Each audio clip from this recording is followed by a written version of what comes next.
Hello there and welcome back to the Sleep Sciencer. You're floating tonight, or at least you think you are, somewhere between the slow pulse of the stars and the soft thrum of your own heartbeat.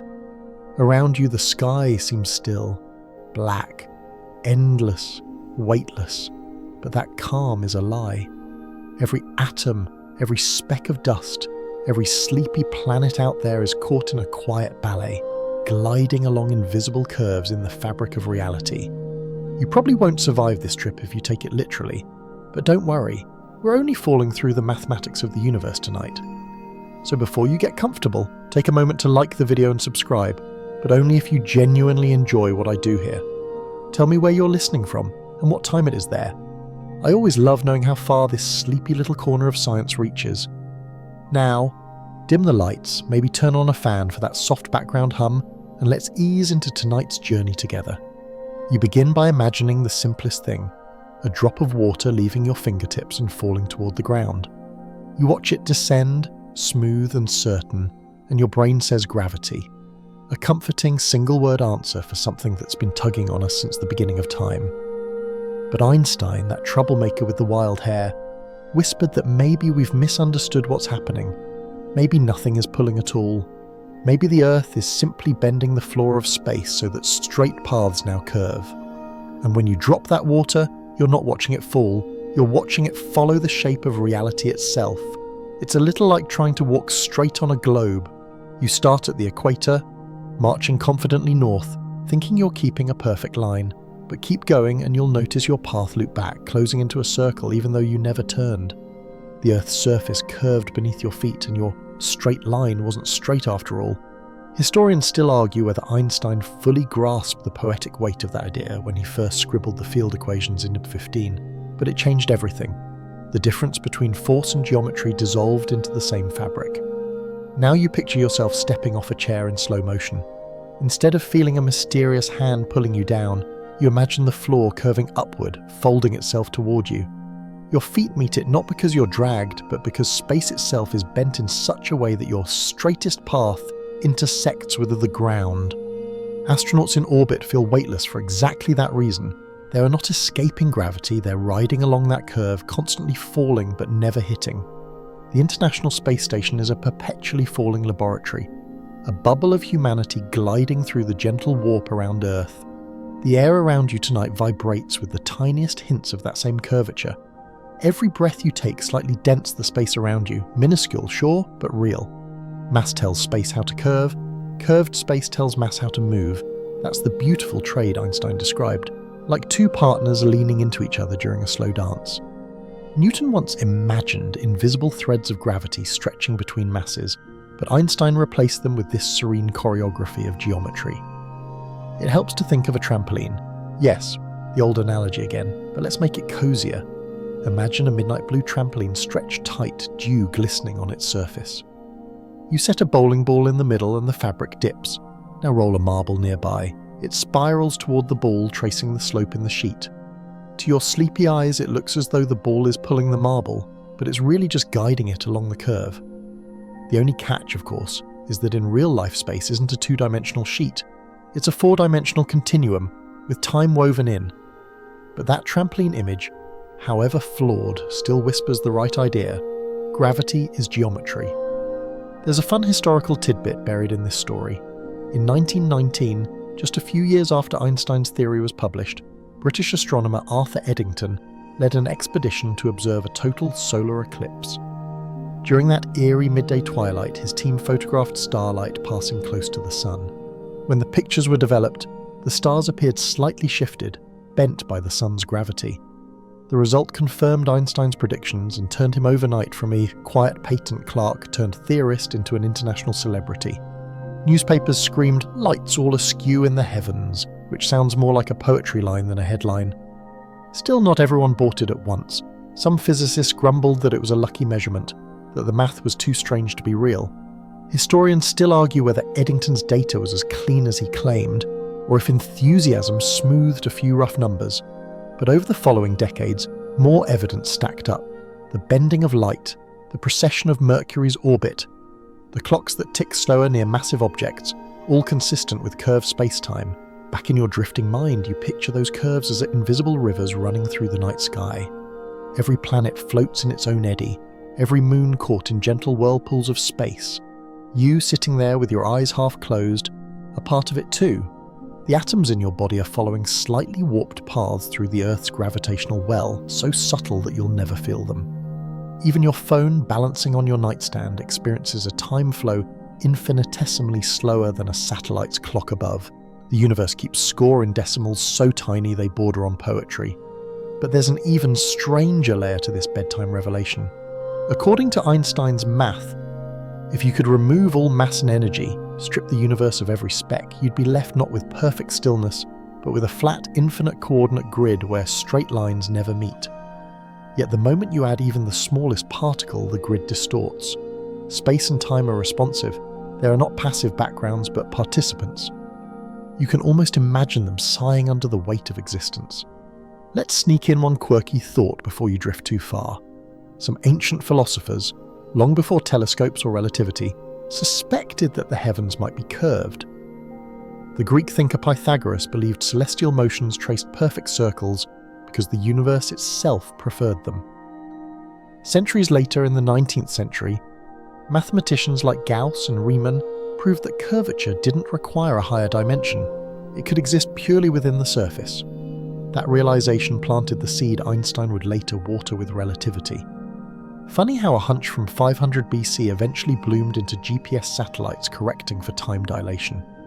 You picture yourself standing on a hill at midnight, the ground cold beneath your feet, the stars above whispering their ancient photons down. The planet beneath you is warping the space around it just slightly, like a bedsheet sagging under your weight. If you could trace the path of a beam of light skimming that hill, you'd see it bend by the tiniest fraction of a degree.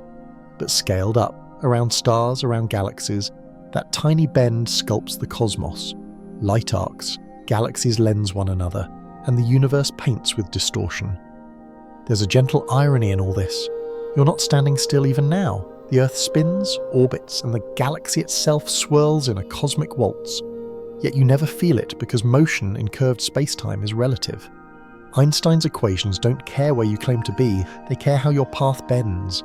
The straightest possible path, the geodesic, is what freefall truly means. Every time you drop something, you're watching it trace one of those geodesics, the most natural route of warps through the warped fabric beneath us. You stretch, yawn, maybe glance at the ceiling. It's comforting to know that the ceiling, the bed, the air, the stars, they're all part of the same continuous surface. There's no invisible rope pulling the moon, no secret magnetism in the sky. Just the slow, inevitable curve of space itself, guiding everything in a dance too vast to sense directly. And here's the last sleepy twist for tonight's opening scene. Gravity. That most familiar of forces isn't a force at all. It's the absence of resistance. You're not pulled down, you're prevented from following your natural curved path through spacetime by the stubborn floor pressing upward. Sit long enough and you can almost feel that subtle defiance, that gentle tension between your body's urge to fall and the planet's solid reply. Maybe tomorrow, when you drop your keys and hear them clink, you'll think of space-time folding, of invisible geometry doing its quiet work. Or maybe you'll just smile at the thought that you, right now, are floating on a curved ocean of reality that bends just enough to keep you grounded. Either way, you're already in motion, part of a cosmic ripple that began billions of years ago and will never quite stop. You're still floating, half awake, half dreaming, when the image of that blue trampoline lingers in your mind. Einstein's blanket trick. The simple metaphor teachers and documentaries use to make sense of an equation that bends thought itself. You picture him again, sleeves rolled up, chalk dust smeared like constellations across his jacket. He sketches a grid on the board and says, "Imagine space as a fabric." And just like that, the universe becomes something you could, at least in theory, fold neatly at the corners. But of course, it's not that simple. The rubber sheet analogy is a kind of bedtime story physicists tell so the rest of us can sleep soundly, believing we understand. Real spacetime doesn't sag downward under mass. It curves in every direction, including through the one you can't see. Time. If you tried to demonstrate true curvature on a stage, you'd need 4 dimensions, maybe 5, and a theatre big enough to hold eternity. Still, the blanket trick is a comforting illusion, and tonight you let it work on you. You imagine a stretch of fabric suspended in the darkness. You drop a marble in the center and the surface dips. A second marble rolls nearby, drawn inward, spiraling until it circles the first. It's neat, satisfying, even hypnotic. The sound of their tiny collisions becomes a rhythm, like rain on a tent. But in this moment of serenity, your mind asks a dangerous question. If space is a fabric, what is it resting on? What's holding the sheet in place? Einstein would tell you there's no underneath. The curvature of space doesn't need a background, it simply is. Space curves within itself, defined only by how objects move through it. The metaphor breaks here, like a thread snapping under too much tension, but the beauty remains. Historians still argue whether the image of the blanket came from Einstein himself or from later popularizers desperate to turn equations into something you could touch.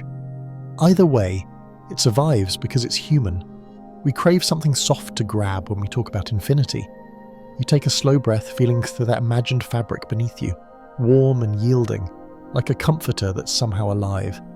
Each exhale sinks you a little deeper, the air around you thickening into invisible geometry.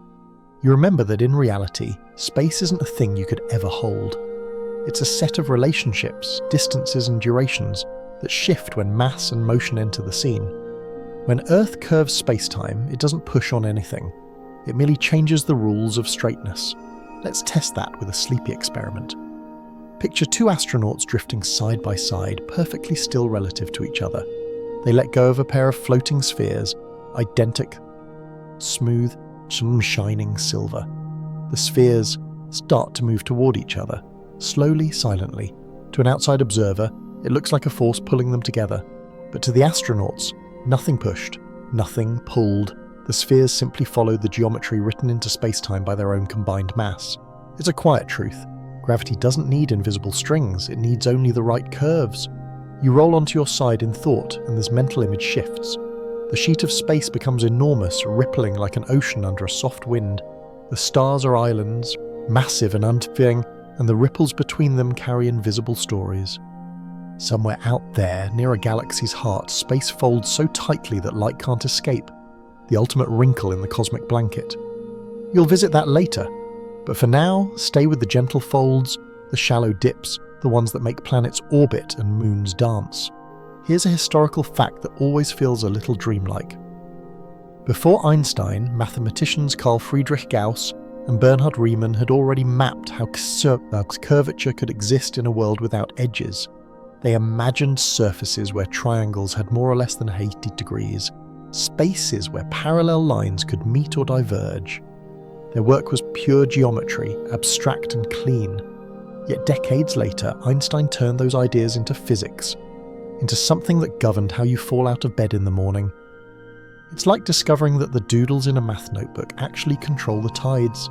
Still, one of the quirkiest side stories to this whole fabric of space idea is how people tried to visualize it during the early 20th century. There were public demonstrations where physicists used rubber membranes, mercury pools, even rotating disks to show how mass bends paths. One newspaper described a show in Berlin where a small cannonball rolled around a spinning funnel, mimicking the cosmic whirl of the planets. The audience applauded. Imagine clapping politely while someone spins a ball and says, "Behold, gravity," and you can't help but smile at the thought. But let's step gently into the math behind the trick, just enough to feel its texture. The Einstein field equations, don't worry, no symbols tonight, are the rules that tell matter and energy how to shape space-time. Every bit of mass adds its own tiny wrinkle. Add all those wrinkles together, and you get the great quilt of the cosmos. When the wrinkles are steep, things fall faster. When they're shallow, light drifts lazily along. Even time itself flows differently depending on how deep the curve runs. You might wonder, if everything's bending space all the time, why doesn't the universe look like a wrinkled mess? The answer is scale. The warps are enormous in concept but smooth in proportion. Between galaxies, space is astonishingly flat. It takes massive clusters, black holes, or entire galaxies to create distortions large enough for us to measure. So yes, space bends, but most of it is flatter than your bedsheet after you've just made it. Some scientists like to compare space-time to a mattress that sags more noticeably where the heavier sleepers lie. The sun and the heaviest in our neighbourhood makes the deepest impression, and we, the lighter bodies, Earth, Mars, comets and dust, roll around in its valley. The metaphor works well enough, though it misses something crucial, that the bending doesn't happen in space, it is space. When you try to picture that, your mind starts to tilt, and that's when you know you're finally close to understanding. Historians still argue whether Einstein's contemporaries fully appreciated how radical this shift was. Before him, space and time were the immutable stage upon which physics performed. After him, the stage became part of the act, deforming with every gesture. It's as if the theatre bent in sympathy with the dancers. No wonder it took decades for the idea to sink in. It required humanity to redefine the meaning of place. There's something oddly comforting about it, though. If the very ground of existence can bend, then nothing is truly rigid, not even reality itself. Every atom in your body participates in the same cosmic elasticity. You, the bed beneath you, the distant Andromeda galaxy, all depress the same invisible blanket, connected through the same geometry. It's a cosmic group hug, minus the awkward arm placement.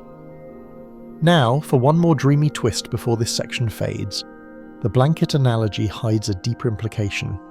If mass bends space, then motion through space bends time. When you move faster, your clock slows. This isn't fantasy. It's been measured in airplanes, satellites, and particle accelerators. Your smartphone's GPS corrects for time dilation every second, or your navigation would be off by kilometers. So even as you lie there, perfectly still, you are participating in relativity. Your sense of now is slightly different from every other point in the universe. The blanket trick, simple as it seems, carries all of that hidden wonder. It reminds you that reality can be soft, flexible, forgiving. It curves where it must to keep the equations true. And as you drift towards sleep, you can almost feel it. The world beneath you isn't solid, but elastic, humming quietly with curvature, holding you in its fold. You wake again in Nebulae inside the dream, though you never really left it. The trampoline fades away, and now you're surrounded by pure darkness, a vast, velvety expanse that seems empty at first glance. No stars, no planets, no glimmers of light, just the shape of nothing. You might think that emptiness can't have a shape at all, that nothing is the opposite of geometry, but tonight you're going to find out that even nothingness bends, stretches, and ripples like a silent ocean. You breathe it in, this cosmic black air, and sense that the void isn't truly void. It has texture, like the soft weave of a bedsheet just before dawn. The shape of nothing, what a strange phrase. Yet that's exactly what Einstein and the mathematicians before him had to define. When space is truly empty, stripped of matter and radiation, what remains isn't a backdrop painted on some larger wall. It's a living coordinate system with its own rules. Imagine laying down an invisible grid through the darkness, lines of latitude and longitude extending forever. You'd think they'd stay straight, wouldn't you? But in this universe, even that perfect grid can twist. The geometry of emptiness depends entirely on what was once there or what might pass through. Your mind drifts to a real piece of history. In the 19th century, before Einstein was even born, the German mathematician Bernhard Riemann gave a lecture that would quietly rewrite the future of physics. He spoke of spaces that didn't need to be flat, spaces that could curve, buckle or loop without an edge or a boundary. Historians still argue whether Riemann himself understood the cosmic implications of his abstract math, but one thing's certain, without his ideas, Einstein's curved spacetime would have had nowhere to live. You can almost picture Riemann in his old coat adjusting his glasses as he described invisible dimensions to a room full of puzzled scholars. There's a lightness to that thought, the notion that even empty space has a kind of potential, a readiness to bend if something heavy happens by. The word physicists use is metric, the rulebook that tells space how to measure itself. Flat space uses the same ruler everywhere, but curved space cheats. Its rulers stretch and shrink depending on where you are. You can't spot it with your eyes, but if you travel far enough and keep measuring angles, difference reveals itself. Triangles stop behaving. Straight lines meet where they shouldn't. Euclid's tidy world unravels. You picture yourself walking through such a strange place. Ahead of you is a glowing white grid suspended in darkness, an endless hallway of light. You take a step forward, and something curious happens. The lines ahead seem to drift apart, while those behind curl gently inward. You try to convince yourself it's just perspective, but you can feel the distortion under your feet, a subtle tilt, a cosmic funhouse floor. Each step you take adds a tiny ripple behind you, as if your mass, your very presence, is reshaping the coordinates of reality. It's both exhilarating and deeply, deeply weird. For a quirky historical tidbit, consider this. Long before Einstein or Riemann, some medieval thinkers debated whether void could exist at all. Aristotle had declared that nature abhors a vacuum, and for centuries that idea held firm. But in the 17th century, Evangelista Torricelli created the first mercury barometer, and in doing so made a pocket of near-empty space at the top of the tube. People were scandalized. How could nothing be real? The church even discussed whether such a vacuum violated divine law. You can smile now, knowing that what terrified them wasn't the lack of matter. It was the realization that space might have an independent identity, a presence that didn't need filling. You turned slowly, watching the invisible walls of the cosmos flex around you. It's a comforting thought that even the vast dark between galaxies isn't truly flat. It's gently curved by the faint aftertaste of energy left over from the Big Bang. Astronomers have mapped this curvature by studying ancient light, the cosmic microwave background, and they've found that the universe is astonishingly close to flat, but not perfectly. That tiny imperfection determines whether the cosmos will expand forever or one day collapse back on itself. The shape of nothing decides the fate of everything. And yet, there's another layer. Quantum physics whispers that emptiness isn't really empty at all. Even when every atom and photon vanish, fluctuations bubble up from the vacuum, virtual particles popping into existence, borrowing energy from the void, then vanishing again in fractions of a second. To your sleepy imagination, it's like foam on an invisible sea. Some scientists call this quantum foam, others vacuum energy. Either way, it's the same idea. The universe can't sit perfectly still, not even in total darkness. Historians still argue whether these fluctuations count as real matter or just mathematical artifacts, but whatever they are, they give rise to one of the greatest puzzles in modern science, the cosmological constant, that faint, stubborn energy stretching space apart. You drift deeper into thought, letting the silence of the void hum in your ears. If space itself can bend, if nothing can take shape, then what is motion? What does it mean to move when there's no external frame to compare against? Einstein's insight was that there is no absolute rest. Everything moves relative to something else, and the geometry of space and time keeps track. You can spin, fall, glide, or stay still, but there's no cosmic referee to blow a whistle and declare, "This one isn't moving." It's all relative. That realization has practical consequences. When NASA sends probes to distant worlds, they have to calculate not just distances, but how gravity bends the space those probes travel through. The shortest path isn't a straight line, it's a geodesic, a curved line that looks straight only from the universe's perspective. You might remember hearing that the Apollo missions accounted for Earth's curvature and the moon's pull to aim precisely. They were literally surfing the invisible geometry of space. There's something soothing about that.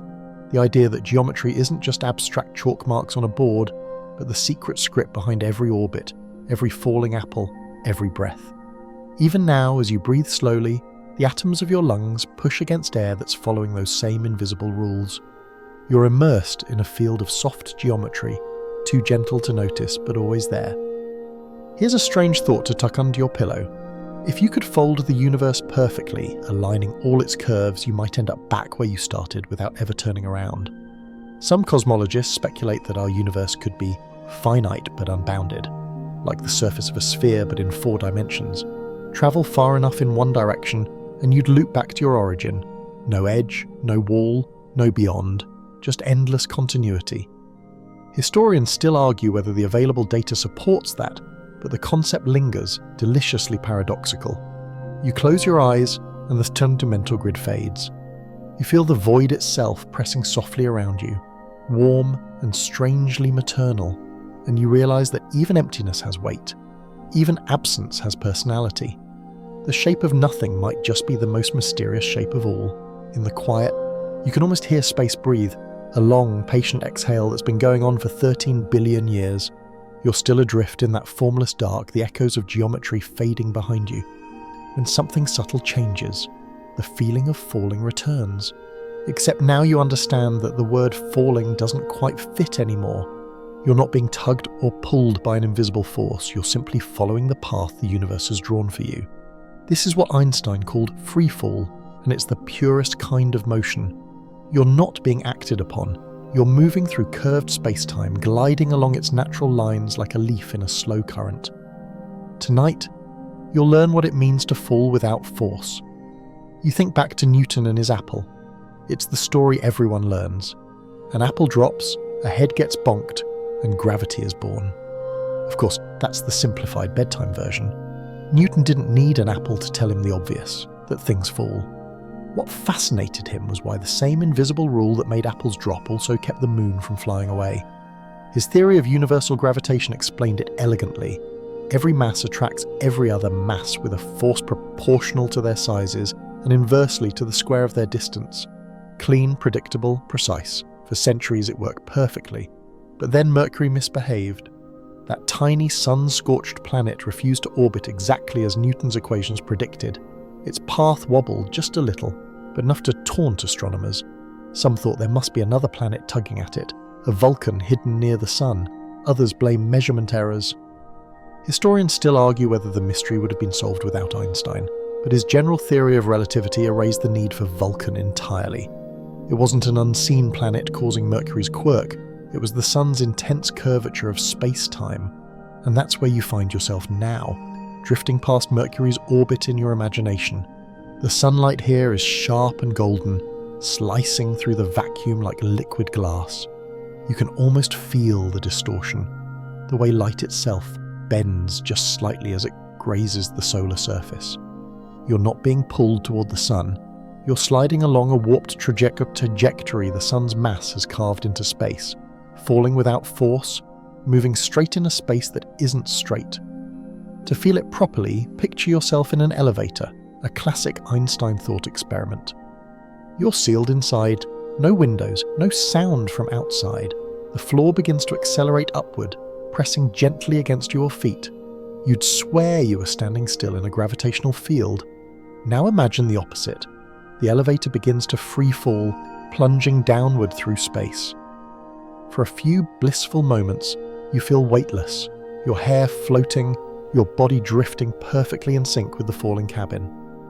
Gravity seems to vanish, not because it's gone, but because you and your surroundings are following the same curve through space-time. This equivalence between freefall and the absence of force became Einstein's happiest thought. It bridged the gap between Newton's neat equations and a universe woven from geometry. If you're falling freely, you're not experiencing gravity at all. You're in its purest state. The only time you feel gravity is when something stops you from following your natural path, the ground beneath your feet, the seat in your chair, the mattress under your spine. You're not being pulled down. The Earth is pushing up, interrupting your fall through space-time. There's a funny little anecdote tucked into this idea. When astronauts first experienced microgravity, reporters kept asking what it felt like. Most said it was less like floating and more like falling forever, but without fear. One described it as a dream where you're falling but never wake up before you hit. Historians still argue whether Einstein anticipated the emotional side of his equations, the eerie calm of endless descent, but the physics was spot on. You take another slow breath, imagining yourself inside that elevator again, only now the walls dissolve. You're surrounded by stars, the floor gone, the ceiling gone, your body drifting along an invisible geodesic. You reach out and your fingers trace the path of a photon moving beside you, light itself falling, curving, obeying the same geometry. For a moment you're equals, you and the light beam, both travellers in the same bent arena. In Newton's world, motion required a cause, a push, a pull, some external shove to get things going. But in Einstein's, motion is simply what happens when nothing interferes. The universe doesn't need to tug at you, it merely provides the landscape and you follow its contours. Imagine a marble rolling on a tilted table. No hand pushing it, just gravity shaping the path. Now remove the tilt and curve the table itself. The marble still rolls, but the cause has changed. There's no force, only geometry. The strange thing is, this description works perfectly even for light, which has no mass at all. The sun bends light not by pulling it, but by changing the shape of the space through which it travels. During the 1919 eclipse, when Eddington just observed starlight bending around the sun, it wasn't the light being lassoed, it was simply taking the straightest possible path through curved space-time. Straight lines just happen to look curved when space itself is warped. You drift farther from the sun now, into the cooler reaches of the solar system. The sense of falling fades but never disappears. Space itself curves more gently here, yet it's still not flat. Every planet, every grain of dust leaves its faint impression. Even your body, tiny and unremarkable, slightly warps the geometry around it. The effect is vanishingly small, but real. If you were the only mass in the universe, then space-time would still bend beneath you, wrapping itself like a hug you'd never feel. For a quirky modern tidbit, physicists once calculated that a human body bends space-time so subtly that it would take trillions of tons of you to create a measurable dip. One researcher joked that if you stood on a scale made of pure space-time, you'd hardly leave a dent. Still, that infinitesimal curve exists, a whisper of gravity unique to you. The more you think about it, the more peaceful it becomes. Falling without force isn't chaos, it's harmony. It's the universe saying, here, follow this path, it's the most natural way to move. And when you do, you're not fighting anything, you're simply obeying the geometry of existence.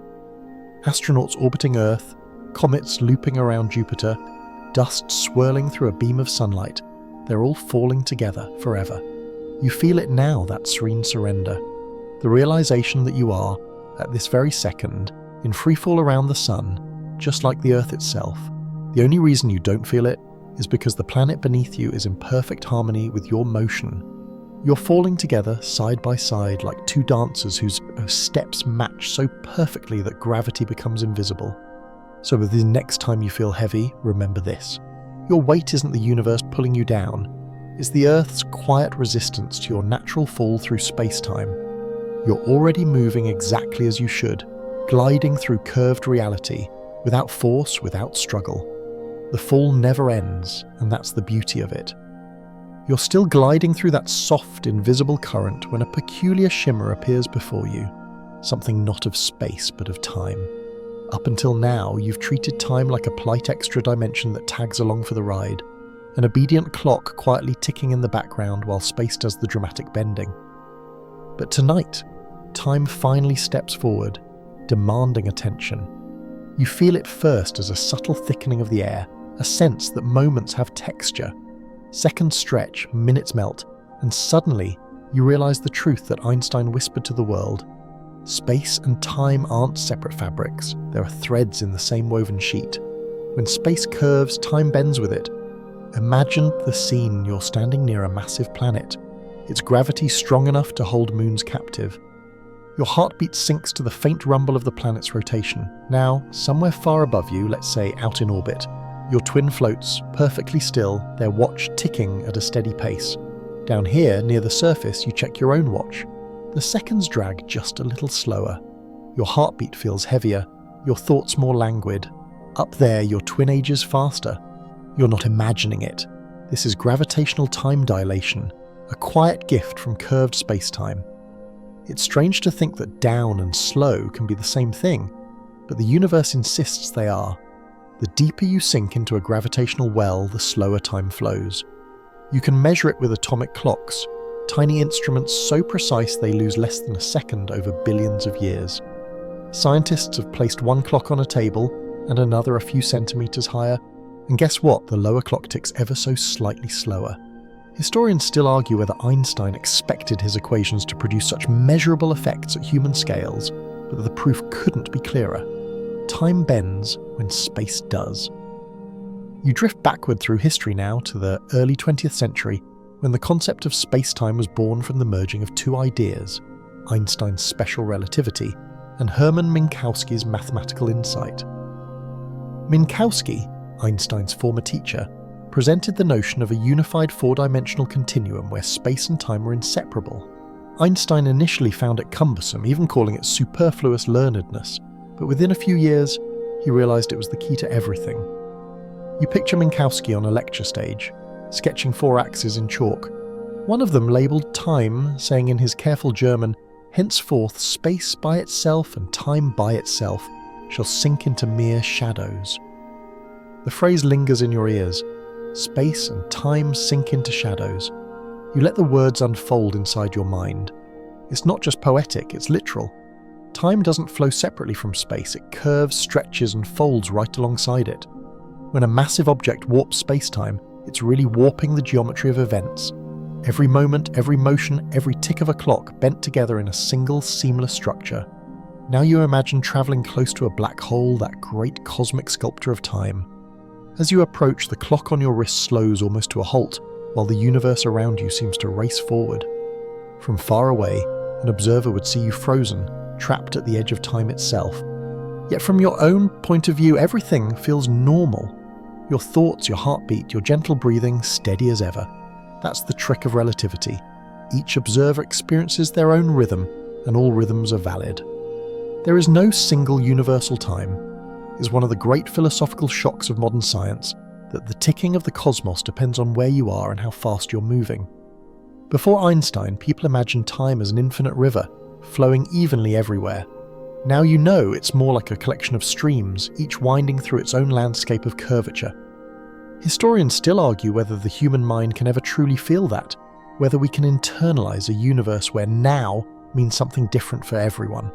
But maybe, as you listen, drifting between wakefulness and sleep, you're already closer to understanding it than most. Let's slip in a quirky tidbit before we get too heavy.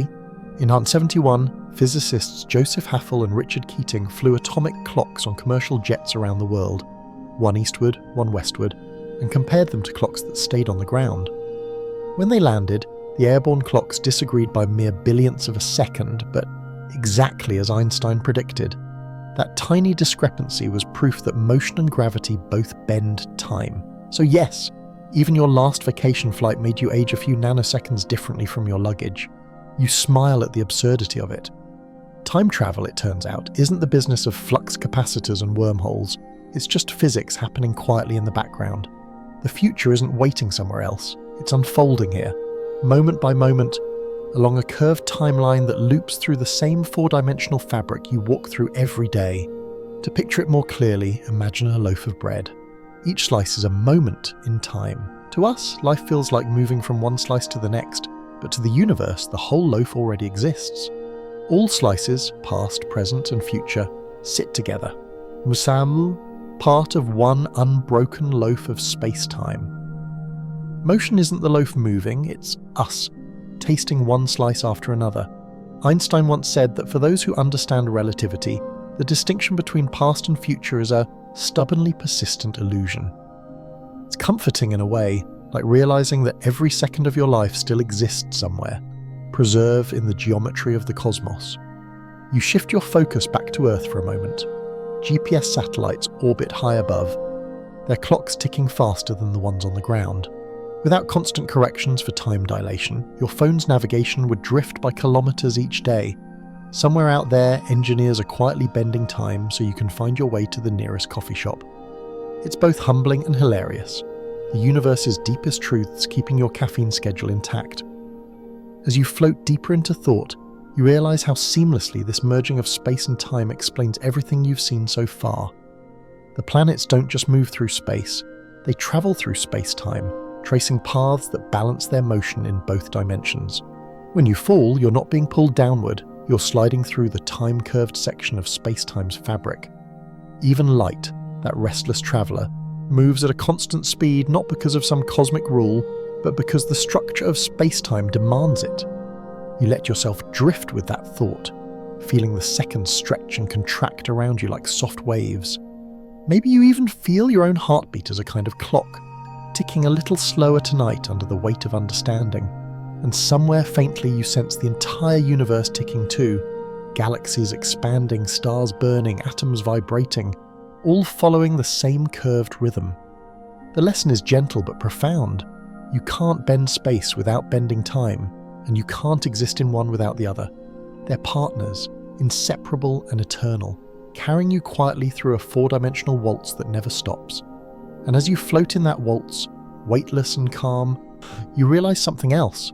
Time isn't rushing past you. You are time, unfolding one curved moment at a time. You linger in that thought, time and space as one slow breath, and then something ripples across the darkness. It's faint at first, a shiver that seems to pass through you rather than around you. For a moment, you think it might be sound, but there's no air here, no medium for noise. The ripple is subtler than that, deeper, like the pulse of reality itself flexing. You realize slowly that you're feeling space-time move. This is what scientists call a gravitational wave, a tremor in the fabric of the cosmos, born from massive objects colliding far, far away.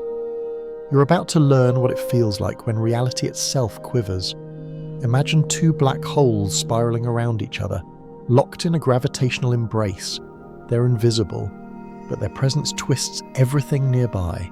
As they orbit faster and faster, the very geometry of space ripples outward in waves. Each surge stretches space one way and squeezes it the other, like a silent heartbeat echoing across millions of light years.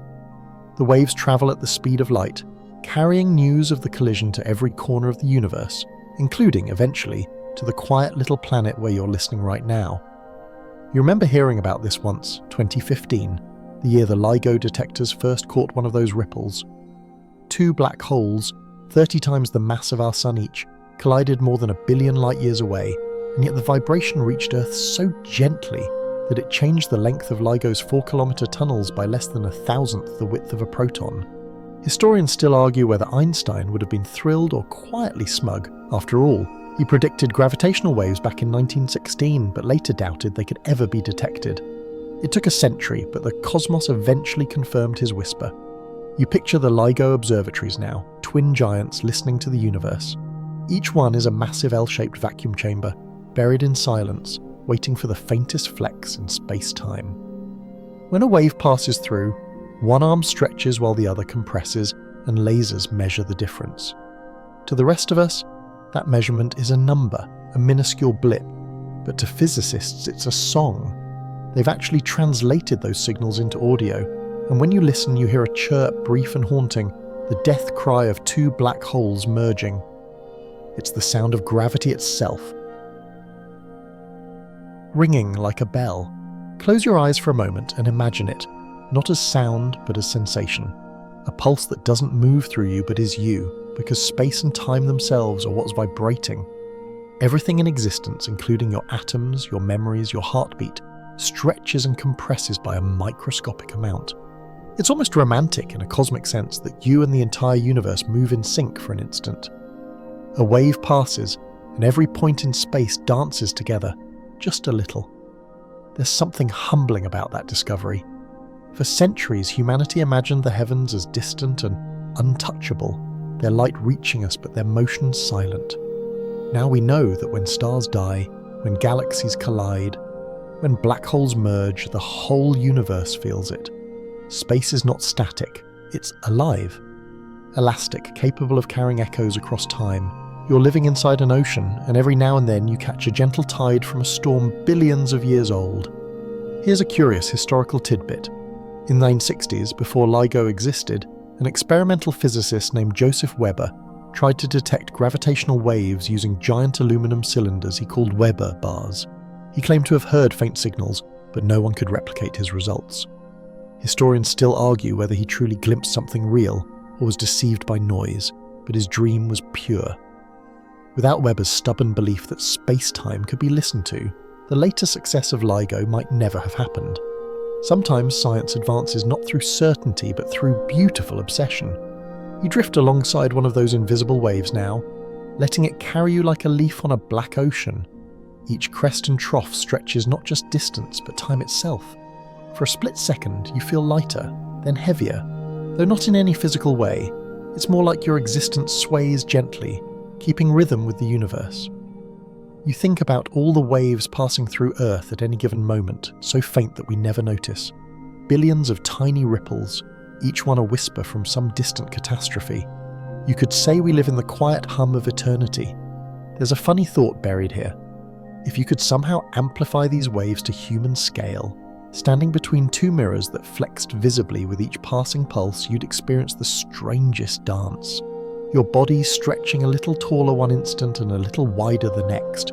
Your voice would deepen and rise as time itself wobbled. It's the ultimate ASMR of the cosmos, except thankfully much too subtle to feel. Because gravitational waves don't just prove that space can move, they reveal how interconnected the universe really is. Every object with mass and motion sends out ripples, no matter how small. When you drop a stone into a pond, the ripples fade quickly, but in space-time they travel forever. Even when you turn your head technically, you're creating infinitesimal gravitational waves, tiny distortions racing off into infinity, carrying the record of your movement. You are, in a very literal sense, part of the universe's ongoing vibration, and yet the waves that reach us are astonishingly gentle. The collisions that create them release more energy in a single second than all the stars in the visible universe combined, yet by the time that energy crosses billions of light years to touch Earth, it's been stretched and softened into almost nothing.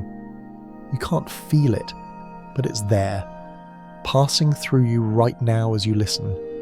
Space flexes, relaxes, flexes again, and somewhere deep in your bones, reality hums. You let yourself imagine the universe as one vast, resonant instrument. Every galaxy, every black hole, every spinning neutron star plucks the strings of space-time. The music is inaudible, but everywhere. Maybe that's why silence feels so peaceful. It's not truly silent at all. It's filled with the faint eternal ringing of existence.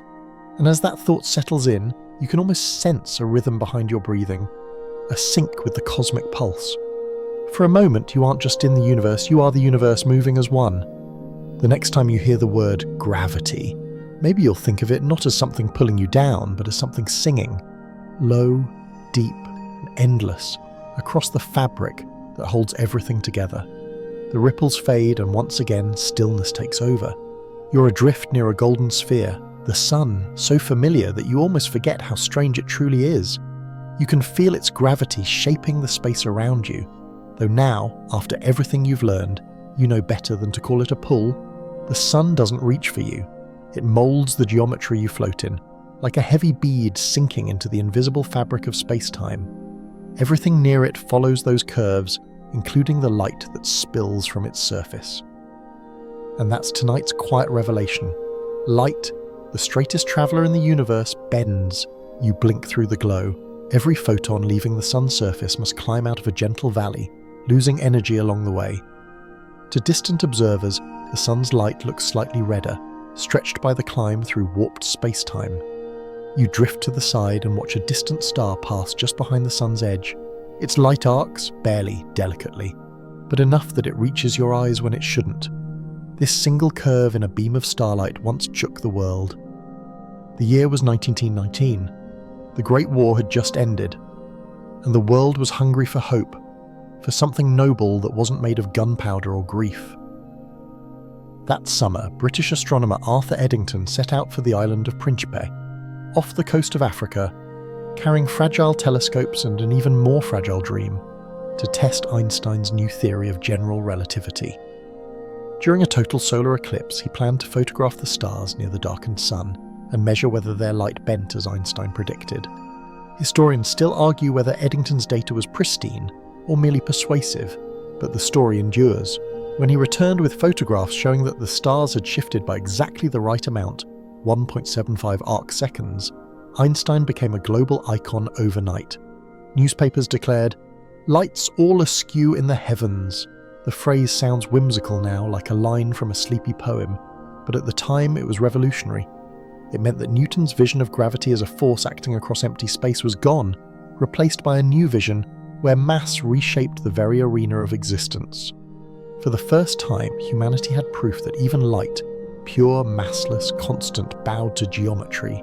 The universe itself wasn't flat, it was supple. You drift a little closer to the sun in your imagination. Its surface seethes, rivers of plasma twisting in magnetic storms. You can almost taste the static in the solar wind, and beneath all that brilliance, space-time bends like glass under heat. Every planet, every speck of dust, rides that curvature in a cosmic whirl.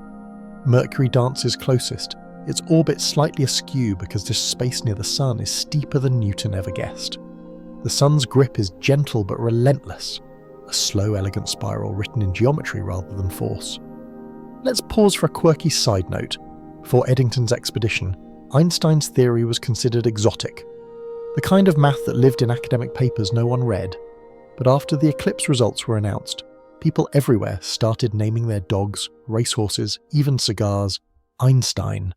Some newspapers joked that the physicist had bent space and time and public opinion too.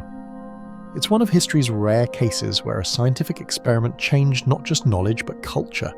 Even the concept of celebrity physics began with a photograph of stars near the sun. You imagine what that must have felt like for Eddington, standing in the humid air of Principe, clouds threatening to ruin everything. He had only minutes of totality, just enough to snap a few fragile glass plates through his telescope. He couldn't know then that those blurry white dots would make history. You picture him squinting through the lens, mosquitoes buzzing, the sun's corona flaring in ghostly white, and in that moment the entire concept of gravity shifted beneath his feet. You float higher now, away from the solar furnace, and look back. The sun's light bends space in every direction, but the effect weakens with distance like ripples fading from a thrown stone. Farther out, Earth follows its smooth elliptical path, not because it's tugged by an invisible string, but because space-time near the sun is curved just right to guide it there.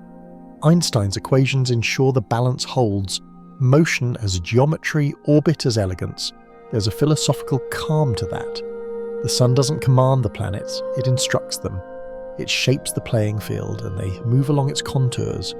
You too are caught in that same curvature right now, gliding at 30 kilometers per second around the sun without feeling it, falling without falling, turning without turning. The word orbit sounds mechanical, but really it's an act of harmony, the natural rhythm of curved space. You remember something else, a little stranger. During the 20th century, physicists realized that this same bending of light could magnify distant galaxies. When a massive object like a galaxy cluster sits between Earth and some faraway light source, its gravity acts as a lens, focusing the light and sometimes producing multiple images of the same object. They call it gravitational lensing, and it's one of the most beautiful consequences of relativity. Astronomers have seen rings, arcs, and mirrored galaxies, all sculpted by space-time itself. It's as if the universe occasionally turns into its own telescope. Historians still argue whether Einstein foresaw that effect or if he dismissed it as too small to matter. Either way, today it's one of our most powerful tools. By studying those distortions, scientists can map the invisible scaffolding of the cosmos, dark matter, the unseen substance that shapes galaxies. The bending of light around the sun was just the first whisper of that discovery. The sun hums quietly beneath you now, sedi etera and eternal. You feel its light wrapping around space, its warmth leaking into the emptiness. Every photon it releases follows a bent path, curving just enough to reveal that geometry is destiny. If you could step outside space-time for a moment and look back, you'd see those paths as ribbons, looping elegantly around the sun before streaming into the infinite night. You take a slow, deep breath, letting that image settle. The light that touches your skin every day has already danced through curved space. Every sunrise, every glint on water, every spark on glass, it's all light that has been shaped by the gravity of stars. The warmth you feel isn't just energy, it's geometry made visible. And as you float there, halfway between star and shadow, you realize there's something quietly miraculous. Even the most ordinary sunlight is proof that the universe bends. It's not magic, not metaphor, it's just how reality behaves when it's alive with mass and motion. Every ray of light you'll ever see carries a story written in curvature. You're reading it now, one photon at a time. You drift farther from the sun, through a widening sea of dust and silence, and suddenly the light grows thin. The golden warmth fades into an endless grey twilight, the kind of colour you'd expect just before a dream begins to dissolve. Out here, gravity softens but never quite disappears.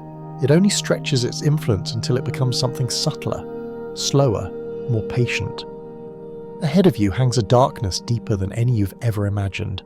The event horizon of a black hole, the ultimate fold in space-time.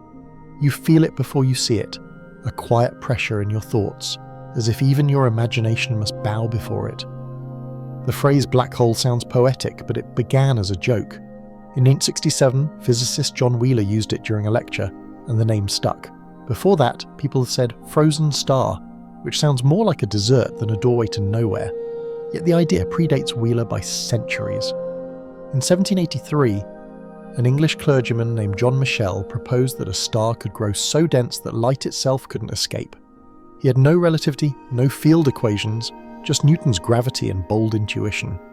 Historians still argue whether Michell's letter to the Royal Society was visionary insight or lucky guesswork, but either way, he glimpsed the abyss before the rest of us knew it existed. You edge closer now, letting the darkness pull at your senses. There's no tug, no wind, just the geometry tightening, lines of space curving inward like threads drawn to a knot.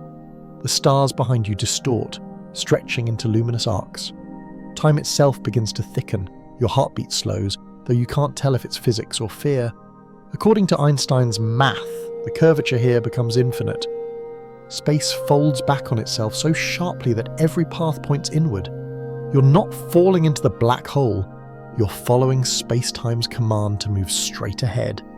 Even though straight now leads nowhere, light, poor thing, doesn't escape either. Once it crosses that invisible threshold, the event horizon, it's trapped. To an outside observer, the last flash from an infalling object seems to freeze right at the edge, red shifted into invisibility. If someone were watching you now, they'd never see you fall in. You'd simply fade, growing slower and dimmer until you vanished, eternally poised on the brink. But from your own perspective, you'd keep moving, slipping past the horizon without noticing the exact moment it happened. Inside, every direction leads down. You let yourself imagine what inside could mean when even language breaks down. Einstein's equations keep working up to a point, but beyond that they collapse under their own weight. Some call it the singularity, others the ultimate mystery. Space and time trade roles, the future itself points inward. Whatever you once called place no longer exists. It's both terrifying and oddly peaceful. An end written not in flame but in curvature. There's a strange historical symmetry here. The same equations that describe the gentle pull of apples and planets also predict these cosmic abysses. The universe plays one tune, but at wildly different volumes. Historians still argue whether Einstein himself believed black holes were real. He famously resisted them, thinking nature too tidy to allow such monstrosities. He was wrong, of course. The first confirmed detection came much later, and in 2019 humanity finally photographed one M87, a glowing ring of light encircling an infinite night. For the first time we saw geometry collapse under its own elegance. You picture that image now, the orange halo shimmering like a candle seen through tears. It's not the black hole itself you're seeing, but the light of doomed matter swirling just outside the event horizon, heated to billions of degrees. The glow circles a shadow, a perfect absence carved out of existence.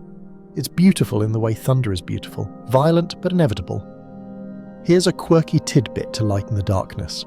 Physicist Stephen Hawking once described black holes as the universe's most efficient trash compactors. They can squeeze mountains into marbles, stars into pinpricks, yet paradoxically, they're not truly black. Hawking showed that quantum effects near the event horizon allow them to radiate tiny amounts of energy, what we now call Hawking radiation. Over unfathomable spans of time, this slow leak could cause a black hole to evaporate completely. The most voracious objects in the cosmos are, in the end, self-erasing. You linger near the horizon, feeling that paradox settle like dust on your skin. The closer you drift, the more time stretches. For every second you experience, centuries pass outside. To you, the universe beyond seems to speed up, galaxies blooming and fading like fireflies. The night sky becomes a time-lapse of creation and decay. It's the ultimate solitude. You and eternity trading glances across a widening gap of time. There's something deeply human about our fascination with black holes. They're the universe's boundary zones, marking the places where knowledge falters. We send probes, build equations, craft metaphors, and still the center remains silent. Some physicists think that information swallowed by a black hole might never be lost, that it's somehow encoded on the surface of the horizon like a hologram. Others insist the information is gone forever, burned into thermodynamic oblivion. Historians still argue whether the truth will ever be provable, or if black holes are destined to stay half science, half myth. You lean closer, peering into that silence, and something astonishing happens. The edges shimmer, not with light but with potential. For a moment you understand that this isn't an end but a transformation. Space folds completely, yes, but in doing so it hints at connection. Perhaps every black hole is a tunnel, a bridge, a whisper toward another universe. You'll chase that thought later, when wormholes take their turn in your dreams. For now, you just float, balanced at the edge where physics hums itself into quiet. The darkness isn't cruel, it's calm. Everything that enters becomes part of its geometry, folded perfectly into the fabric. It's hard to fear something that perfect. Maybe that's why the cosmos hides its greatest mysteries inside such beauty, so that curiosity can outweigh terror. You take one last look back toward the stars, now smeared into rings by the bending of space, and let yourself smile. Even in the deepest night, relativity finds a way to be graceful. The universe doesn't destroy, it rearranges.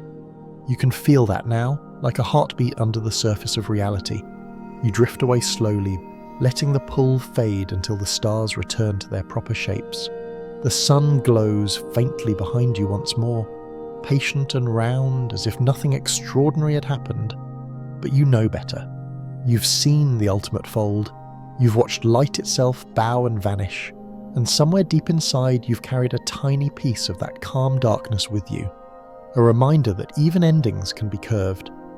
You drift outward again, away from the black hole's silent grip, until the stars rearrange themselves into familiar constellations. The darkness feels thinner here, the geometry less intense, as if the universe has exhaled.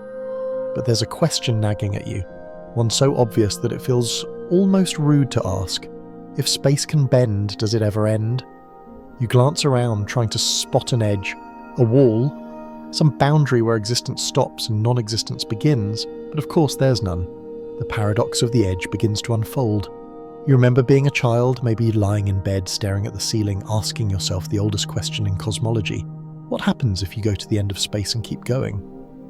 Your parents might have smiled or changed the subject, but even Einstein wrestled with that one. The universe seems infinite, but could it be merely unbounded, finite yet without edges, like the surface of a sphere?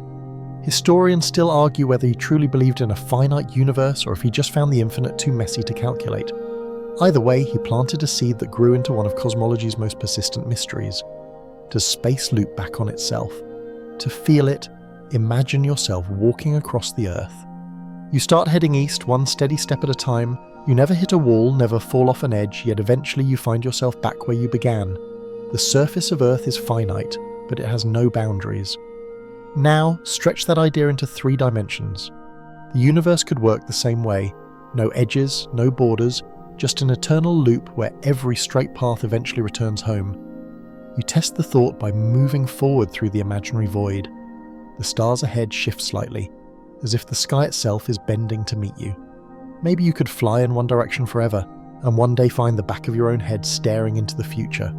It's absurd and elegant all at once, a cosmic Ouroboros where space devours its own tail. Some scientists even think that if the universe is closed like that, light from distant galaxies might wrap around and reach us again, showing us ghost images of our own Milky Way. We could be staring into mirrors made of time, but there's another possibility. Infinite flat expanse stretching forever. In that version of reality, the universe has no edge, simply because it never ends. It just keeps going, a geometric horizon that recedes faster than we can chase it. You try to picture it, but infinity is a slippery thing. Your mind can only manage metaphors. An endless plain of stars, a night so vast that even eternity feels too small. For a moment you recall something from history.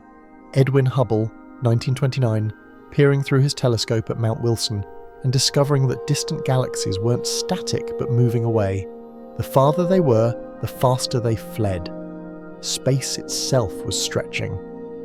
The discovery shattered the illusion of a static cosmos. Historians still argue whether Einstein truly called it his biggest blunder for introducing a cosmological constant to keep the universe balanced, but there's no doubt he regretted not trusting his own equations. Space, it turned out, didn't sit still, it expanded. And if it's expanding, then what is it expanding into? That's where your sleepy brain starts to twist itself into knots. Most people imagine galaxies moving through space, like raisins in rising dough, but that's not quite right. The dough is space. It doesn't expand into something else. It simply stretches itself. The raisins aren't flying apart. They're being carried by the growth of the dough around them. There's no outside to expand into. There's only more inside. You let that settle, feeling your sense of direction dissolve. Everywhere is center. Nowhere is edge. Every galaxy feels as though all others are moving away from it, and they're all correct. Perspective itself becomes relative, woven into the fabric of expansion. You think of the way light from distant galaxies stretches into red wavelengths as they move farther away. That cosmic redshift is the universe's heartbeat, a slow pulse of expansion that's been going on for nearly 14 billion years. Here's a quirky tidbit. If the universe really is finite and loops back on itself, then technically you could travel in a straight line and arrive at your starting point, assuming you had infinite patience and a faster-than-light ship. Some scientists have even looked for repeating patterns in the cosmic microwave background, hoping to find evidence that we're seeing the same patch of sky from multiple angles. So far, no luck, but the dream persists. Historians still argue whether that's a question science can ever truly answer, or if the universe will always keep a few of its cards folded just beyond observation. You tilt your head back and try to feel the shape of the cosmos, but it's like trying to sense the curve of the room while standing in the middle of it. Maybe that's the universe's final trick. It hides its edges by folding them into the act of perception itself. You can't see the end because your eyes are made of the same space you're trying to measure. The observer and the observed are part of the same geometry. You take comfort in that thought. Edges are a human idea, things we invented to make maps and fences, to decide where here ends and there begins. The universe doesn't need them. It prefers continuity, one smooth transition into the next, no sharp corners or lines. You can feel it even now, this gentle connectedness between all things, the air you breathe, the atoms in your bones, the light crossing galaxies to reach your eyes. Everything belongs to the same curve. The paradox of the edge isn't really about distance, it's about belonging. You can't fall off the universe because there's nowhere to fall to. Wherever you go, space unfolds just enough to keep you inside it. Maybe that's the true meaning of the infinite. Not unending vastness, but unending inclusion. There's room for everything, even confusion, even wonder. You close your eyes for a moment and imagine the cosmos breathing, expanding, contracting, and perhaps one day looping back in on itself like a sigh. Whether it's finite or infinite doesn't matter. What matters is that it never stops curving. And as you drift there, weightless in the dark, you realize the edge you were looking for isn't out there in space. It's the edge of understanding itself, the horizon where your thoughts fade into mystery. And somehow that's the most comforting boundary of all. The horizon of thought lingers, wide and calm, until you notice the faint silhouettes of galaxies turning slowly in the distance. They glow with that faint blue-white shimmer that means they're alive. Clusters of suns, dust and gas suspended in a cosmic waltz. From here they look peaceful, but you know better. Inside those spirals, forces struggle and balance in ways that are anything but gentle. This is where space bends under invisible weight, the domain of dark matter, the hidden sculptor of the universe. You drift toward one of the larger spirals, perhaps Andromeda, its arms curving like smoke in a windless room. You expect gravity from the visible stars to explain the rotation, but something doesn't fit. The stars on the outer edges should move more slowly than those near the centre, just like planets in our solar system. Yet they don't. They race around almost as fast as the inner ones, defying Newton and Einstein alike. It's as if some unseen hand is holding the galaxy together, thickening space in all the right places. Enter dark matter, the quiet majority of the cosmos. Roughly 85% of all mass in the universe belongs to it, and yet no one has ever seen or touched it. It doesn't glow, reflect, or absorb light. You can't photograph it or bottle it or bounce it off a mirror, but its gravity is everywhere, shaping galaxies like invisible scaffolding. Historians still argue whether the term dark matter is too poetic. Some scientists prefer non-luminous matter, but honestly, that sounds like a shampoo ingredient. You let yourself picture it, not as darkness, but as a faint texture woven through everything. Imagine a lattice made of silence, a net that catches stars and keeps them from flying apart. When astronomer Vera Rubin measured those strange galactic rotations in the 1970s, she didn't set out to rewrite cosmology. She just wanted to know why galaxies spun the way they did. Her careful data, night after night, revealed the truth. There wasn't enough visible mass to explain the motion. Something unseen was adding gravity. Rubin's discovery didn't just confirm dark matter. It gave it a voice. There's something beautifully human about that moment. A lone scientist sitting under a mountain of sky realizes the universe is mostly made of something she'll never see. It's the kind of humility that feels almost spiritual. Historians still argue whether Rubin ever received the recognition she deserved, but her work reshaped modern astronomy. Every map of the cosmos now begins with her invisible ink. You glide through Andromeda's luminous arms, noticing how the stars cluster along faint filaments, threads of gravity spun by dark matter. If you could turn the lights off, the structure would still be there, a ghostly web connecting galaxies across billions of light years. Cosmologists call it the cosmic web, a network so vast that galaxies are just glitter caught in its intersections. The scale is beyond comprehension. Each strand could stretch for hundreds of millions of light years, yet it's thinner than silk when compared to the voids between. Here's a quirky tidbit. In the early 20th century, before dark matter had a name, astronomers thought galaxies might be held together by vast clouds of hot gas or swarms of tiny, dim stars they simply couldn't detect. One even suggested that dark snowballs made of frozen hydrogen filled the gaps. The universe, it turns out, has always been patient with our guesses. You pause near the galactic core, where stars swarm densely around a supermassive black hole. The geometry here is wild, a dance of curves upon curves, and yet the outermost arms, far away, keep spinning with almost perfect symmetry. You can feel it, the unseen mass tugging gently at everything, shaping the invisible landscape you move through.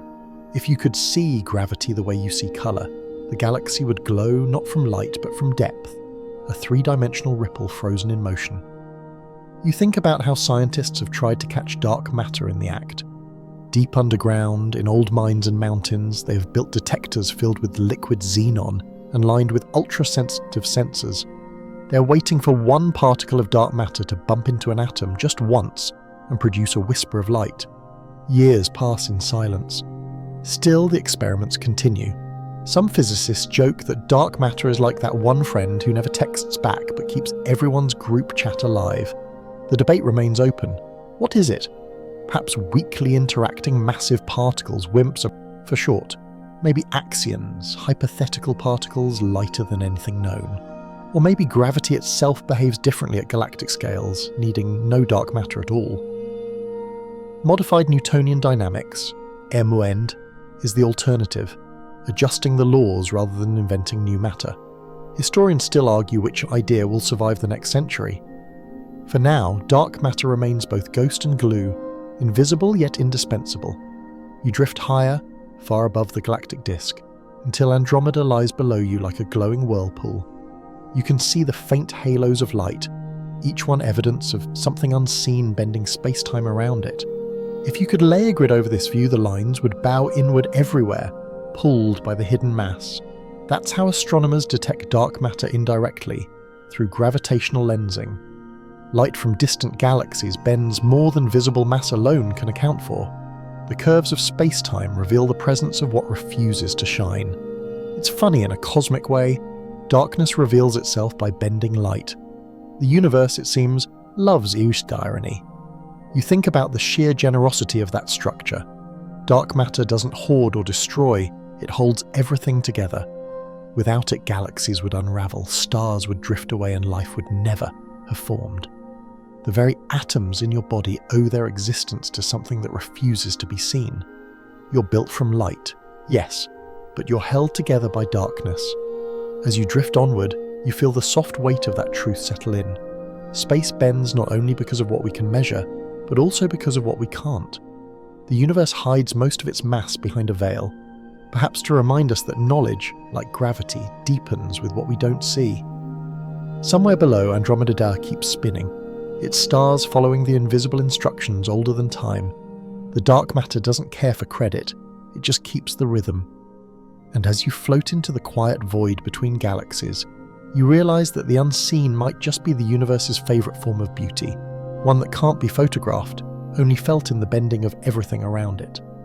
You leave Andromeda behind, drifting through the dark intergalactic gulf where gravity grows thin and silence becomes almost absolute.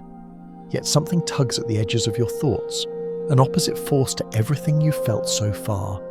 It doesn't pull or twist, it pushes. The stars are receding faster than they should. Galaxies sliding away as though the fabric of space has grown restless. You're about to meet the strange, invisible twin of dark matter. Dark energy, the quiet engine that unbends the universe. At first, you think of expansion as motion, like galaxies shooting outward through space. But the truth is far subtler and far stranger. It's not that galaxies are racing away through space, it's that the space between them is growing. Every second, the distance doubles infinitesimally, stretching the geometry itself. Imagine dots on a balloon's surface. As the balloon inflates, each dot moves away from the others, not because it's travelling, but because the surface expands. Now imagine that balloon made of space-time and you're standing on one of the dots, watching all the rest drift away. This expansion was first noticed in mid-29 by Edwin Hubble, who found that the farther a galaxy lies, the faster it recedes. For decades, scientists assumed the expansion would slow down under gravity's pull. After all, if everything attracts, the universe should eventually stall or collapse back in a big crunch. But in 1998, two teams of astronomers studying distant supernovae discovered the opposite. The universe wasn't just expanding, it was accelerating. Historians still argue whether the result shocked or delighted the community, but overnight, the cosmos changed character. A mysterious force, invisible yet immense, had begun pushing everything apart.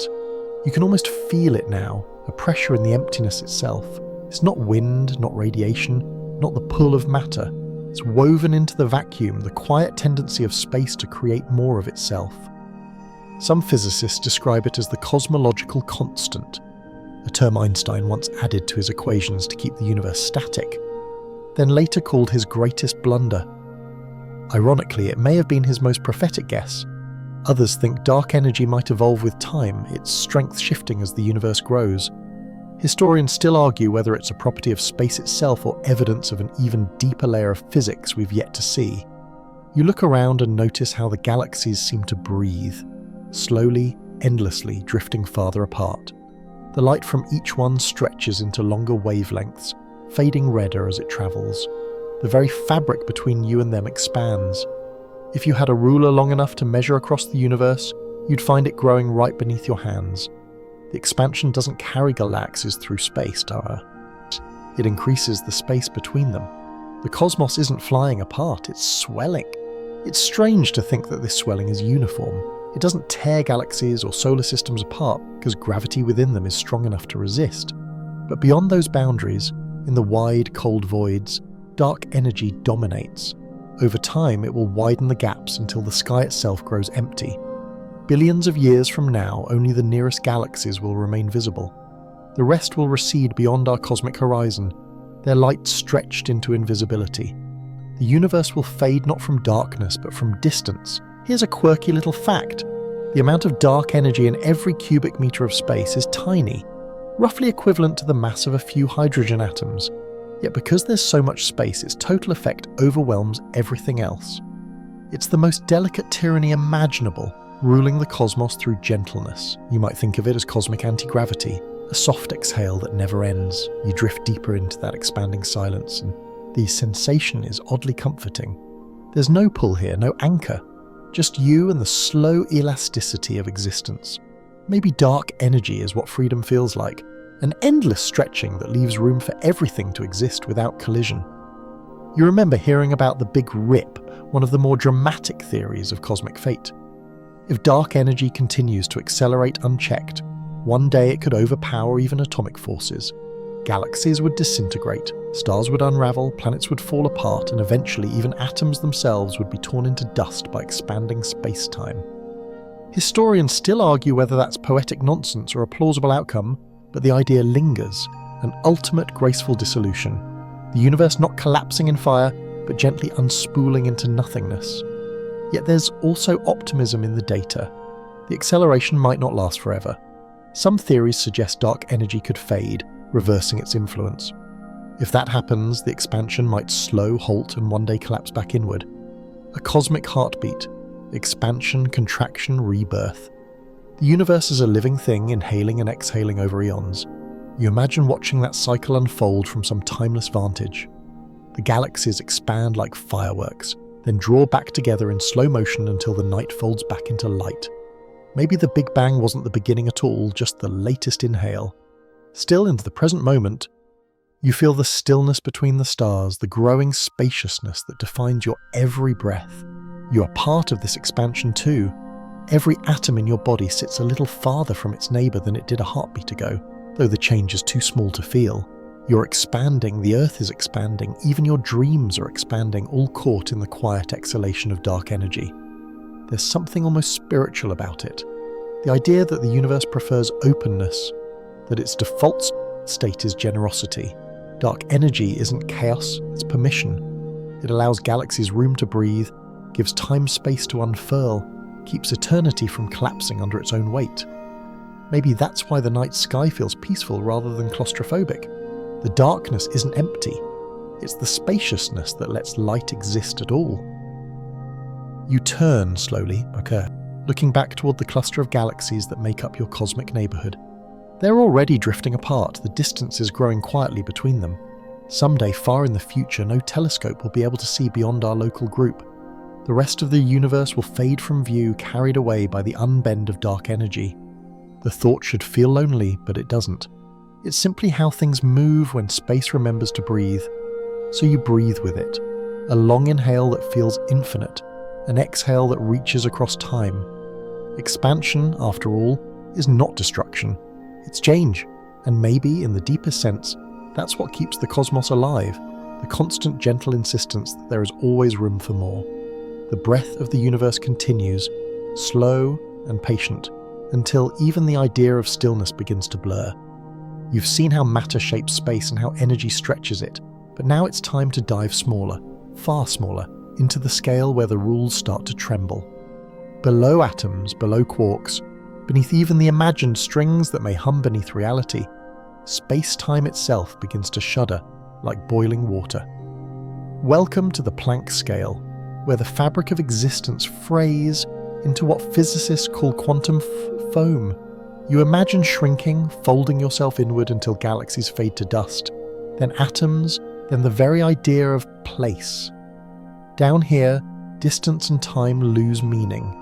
You can't tell before from after or left from right.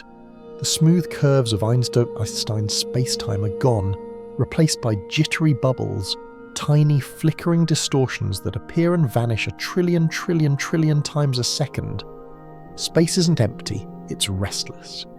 It froths with possibility like champagne made of pure geometry. This was never part of Einstein's serene vision. His equations describe a continuous fabric, a smooth stage upon which matter dances, but quantum mechanics, mischievous as ever, insists that nothing can ever be perfectly smooth or still. The uncertainty principle says that even emptiness must fluctuate. Historians still argue whether Einstein foresaw that contradiction or simply refused to accept it. He spent his later years searching for a unified field theory to reconcile gravity with quantum laws, and though he never found it, that dream still drives physicists today. You drift among those quantum ripples now, watching as space itself twists into knots too tiny to measure. One moment it's concave, the next convex, like a cosmic heartbeat too fast for comprehension. To visualize it, think of the ocean's surface during a storm, but zoom in until each droplet becomes a new ocean, complete with its own storms. That's the quantum foam, structure within structure, chaos disguised as foundation. Here's a quirky tidbit from history. The term quantum foam was coined by physicist John Wheeler in 1955, the same Wheeler who named black holes. He imagined space-time as a turbulent sea at the smallest scales, bubbling with microscopic wormholes and tunnels. He even speculated that particles might simply be tiny whirlpools of geometry. To him, matter and space weren't separate at all. They were two moods of the same ocean. Scientists still debate whether Wheeler's poetic image is literal truth or just a metaphor too beautiful to abandon. You reach for one of the bubbles, but your hand, your idea of a hand, passes through it. There's no clear boundary here, no fixed surface. Distances flicker, measurements dissolve. If you tried to mark 2 points, quantum uncertainty would smear them into probabilities. Even time itself hiccups. pausing and rewinding in microscopic bursts. Historians still argue whether time even exists down here, or whether it's an illusion that emerges only when you zoom back out to the world of stars and people. At this scale, gravity is no longer smooth, it jitters, becomes quantized, perhaps carried by hypothetical particles called gravitons. They've never been detected, but if they exist, they'd be the tiniest messengers imaginable, whispering curvature from one bit of space to another. Some physicists hunt for them using enormous detectors buried deep underground, though the odds of catching one are laughably small. You'd have better luck listening for a snowflake landing on the moon. Still, hope persists. You think of all the competing theories trying to make peace between quantum mechanics and relativity. String theory stretches reality into vibrating loops, claiming that everything, from electrons to entire universes, is made of tiny one-dimensional strings oscillating through 10 or 11 dimensions. Loop quantum gravity, on the other hand, imagines space itself as woven from discrete loops, like a cosmic chainmail. Historians still argue which vision, if any, will survive the century, but both suggest the same truth. Space-time might not be continuous. It could be granular, pixelated, the universe rendered in ultra-high resolution. The implications are dizzying. If space and time are made of quanta, then maybe the entire universe is finite in information, like a cosmic hard drive with a maximum capacity. Reality might be digital, not analog. Every motion, every thought, every flicker of light could be the outcome of computation happening at unimaginable speed. That's the quiet rumour behind the holographic principle, the idea that our three-dimensional universe could be encoded on a two-dimensional boundary, like a projection. You can't help but smile at the thought that the cosmos might literally be running on math. You drift deeper into the foam, though deeper no longer means anything. Each flicker around you births and annihilates virtual particles, pairs of opposites that pop into existence and disappear almost instantly. Yet together, their presence may explain phenomena on a cosmic scale. The vacuum energy from these fluctuations could even drive the dark energy you just felt. The expansion of space powered by quantum restlessness. It's poetic symmetry, the smallest motions birthing the largest consequences. But there's a tension too. When physicists try to calculate the energy of all these quantum fluctuations, the number they get is absurd. 20 orders of magnitude larger than what we observe. If that math were right, the universe should have torn itself apart before it ever began. Historians still argue whether this is the biggest mismatch in science or the biggest clue we're missing something fundamental. Maybe the foam hides a balancing act, a cosmic self-cancellation that keeps existence from boiling over. You notice now that the foam doesn't feel chaotic at all, it feels rhythmic, like breathing. Each tiny fluctuation might last less than a Planck time, 10 to 43 seconds. Yet together they create a shimmer that sustains reality. Maybe the universe, at its most basic level, isn't made of matter or energy, but of rhythm, of tiny oscillations that average into smoothness. When viewed from far away, they become galaxies and stars, and you, lying somewhere under a blanket listening to this. You let yourself drift upward, back through the scales, through atoms and molecules, through dust and clouds, until the foam smooths into fabric again. The quantum chaos fades into Einstein's calm geometry. You realize they're not enemies at all, just different expressions of the same song. One whispered in static, the other sung in curves. As you rise, you glance back once more at the shimmer below, that frothy sea where reality begins. It's humbling to think that every breath you take, every thought you have, ripples through a structure so intricate that it's both random and perfect. And maybe, just maybe, that's why space bends, because even nothingness can't resist dancing. The shimmer of quantum foam fades behind you as you rise, and the fabric of space feels smooth again, calmer, more coherent, but still humming faintly with mystery. You've followed the curves of gravity, the ripples of waves, and the stretch of expansion, but tonight the cosmos tempts you with something more daring, the possibility of shortcuts. You're about to drift into the speculative borderland, where mathematics flirts with imagination. Wormholes, pursue those whispered tunnels through space-time that might connect distant corners of the universe, or even different universes altogether. At first, you can't see anything. The void around you seems too still. Then a shimmer appears ahead, an hourglass of light twisting inward at its middle, its ends expanding into two opposite horizons. It doesn't glow exactly, it invites. The structure looks like gravity in conversation with itself. You can sense both attraction and repulsion, the same geometry that bends light around black holes, but here it loops space back into itself. You wonder if this is what curiosity looks like when it becomes architecture.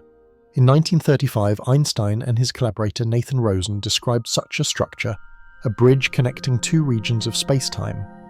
Historians still argue whether they believed it could exist physically or merely as a mathematical curiosity.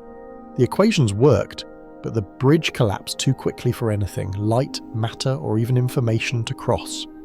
It was called the Einstein-Rosen Bridge, the prototype of what we now call a wormhole. It was elegant, impossible, and completely irresistible. You approach the mouth of the wormhole slowly, the way you'd approach a sleeping dragon. Space bends toward it like silk drawn to static. The stars beyond stretch and duplicate, shimmering around the edges in gravitational lensing. Inside, the passage seems impossibly smooth, a tunnel carved not through matter, but through geometry itself. You hesitate, remembering that these bridges are notoriously unstable.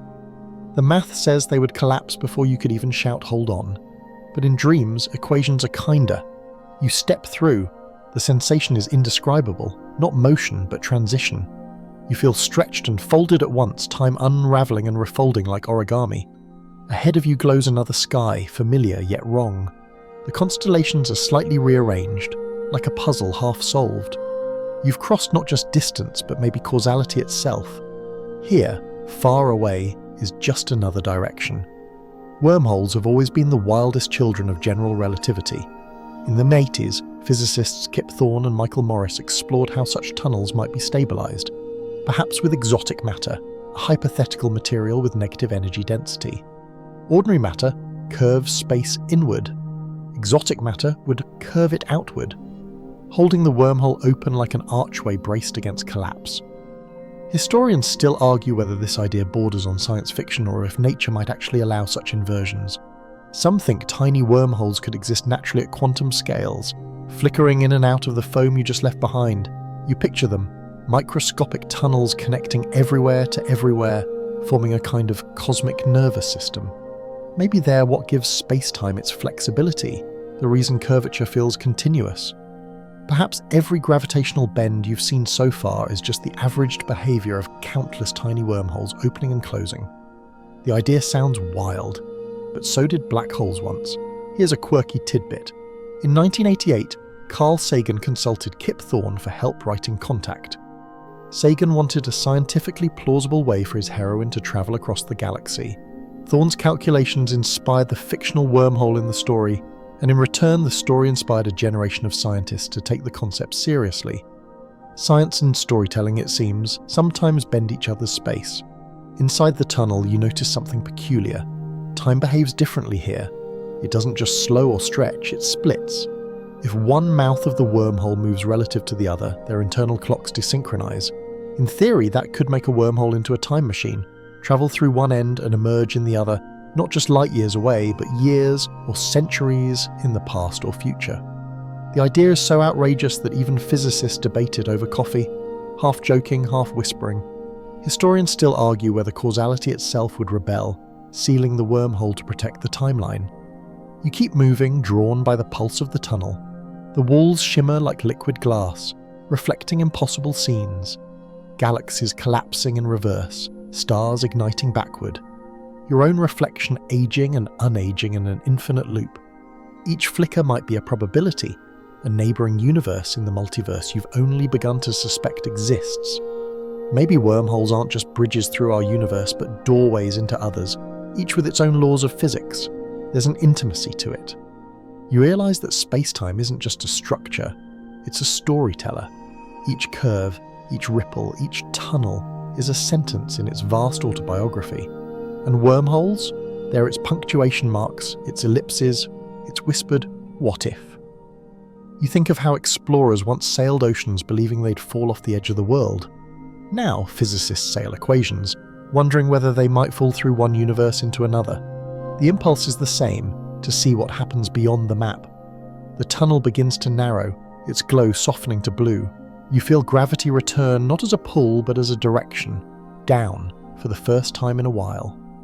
When you emerge, you're surrounded by a quiet moonlit plain. The stars here seem younger somehow, their light sharper. You could be halfway across the cosmos or only a few seconds displaced in time. There's no way to tell. You take a slow breath. Maybe wormholes aren't real, or maybe they're everywhere, invisible like shortcuts of thought. Perhaps every moment of wonder, every sudden connection, is its own small wormhole, folding time between curiosity and understanding. You don't need to travel faster than light to feel the bridge, you only need to imagine it. As you stand there beneath an unfamiliar sky, you realize something beautiful. Even if humanity never finds a physical wormhole, we've already built one in our minds. Every question we ask bends space between what we know and what we hope to discover. The universe responds by whispering, "Keep going." The alien stars shimmer above you, sharp as ice and oddly close, and the faint blue glow of that wormhole mouth fades behind your shoulder until it becomes nothing more than another star among billions. You take a moment to steady yourself. Even though you've crossed a bridge through space-time itself, you're not lost. You're simply farther along the curve. Ahead, the darkness begins to pulse with warmth. It's not an explosion waiting to happen, but the memory of one, the Big Bang, misunderstood for a century as a fireball, rather than what it truly was. A stretching, a vast uncoiling of coordinates. Tonight, you float through the expanding mirage. You've probably seen the textbook image, a point of infinite density suddenly bursting outward, spraying galaxies into the void like glitter from a shaken jar. But that's a comforting illusion. The Big Bang didn't happen in space, it happened to space. Every point of the universe was once part of the same incomprehensible compression, and expansion didn't fling matter into emptiness. It expanded emptiness itself. The cosmos didn't explode from somewhere, it blossomed everywhere all at once. The irony is that there is no center to this story, no cosmic origin point you could visit. Wherever you stand right now, that's where the universe began. Historians still argue whether Georges Lemaitre, the Belgian priest-physicist who first proposed the primeval atom, was fully aware of how revolutionary his idea was. In 1931, when he did describe the universe as an expanding fabric, most scientists, including Einstein, dismissed it. "Your math is correct," Einstein told him, "but your physics is abominable." Yet within a few decades, Hubble's observations and the discovery of cosmic background radiation proved Lemaitre right. The universe had once been smaller, denser, and unimaginably hot. Einstein eventually apologized, scientifically and some say, almost tenderly. You drift backward through that ancient expansion, letting your imagination peel away billions of years.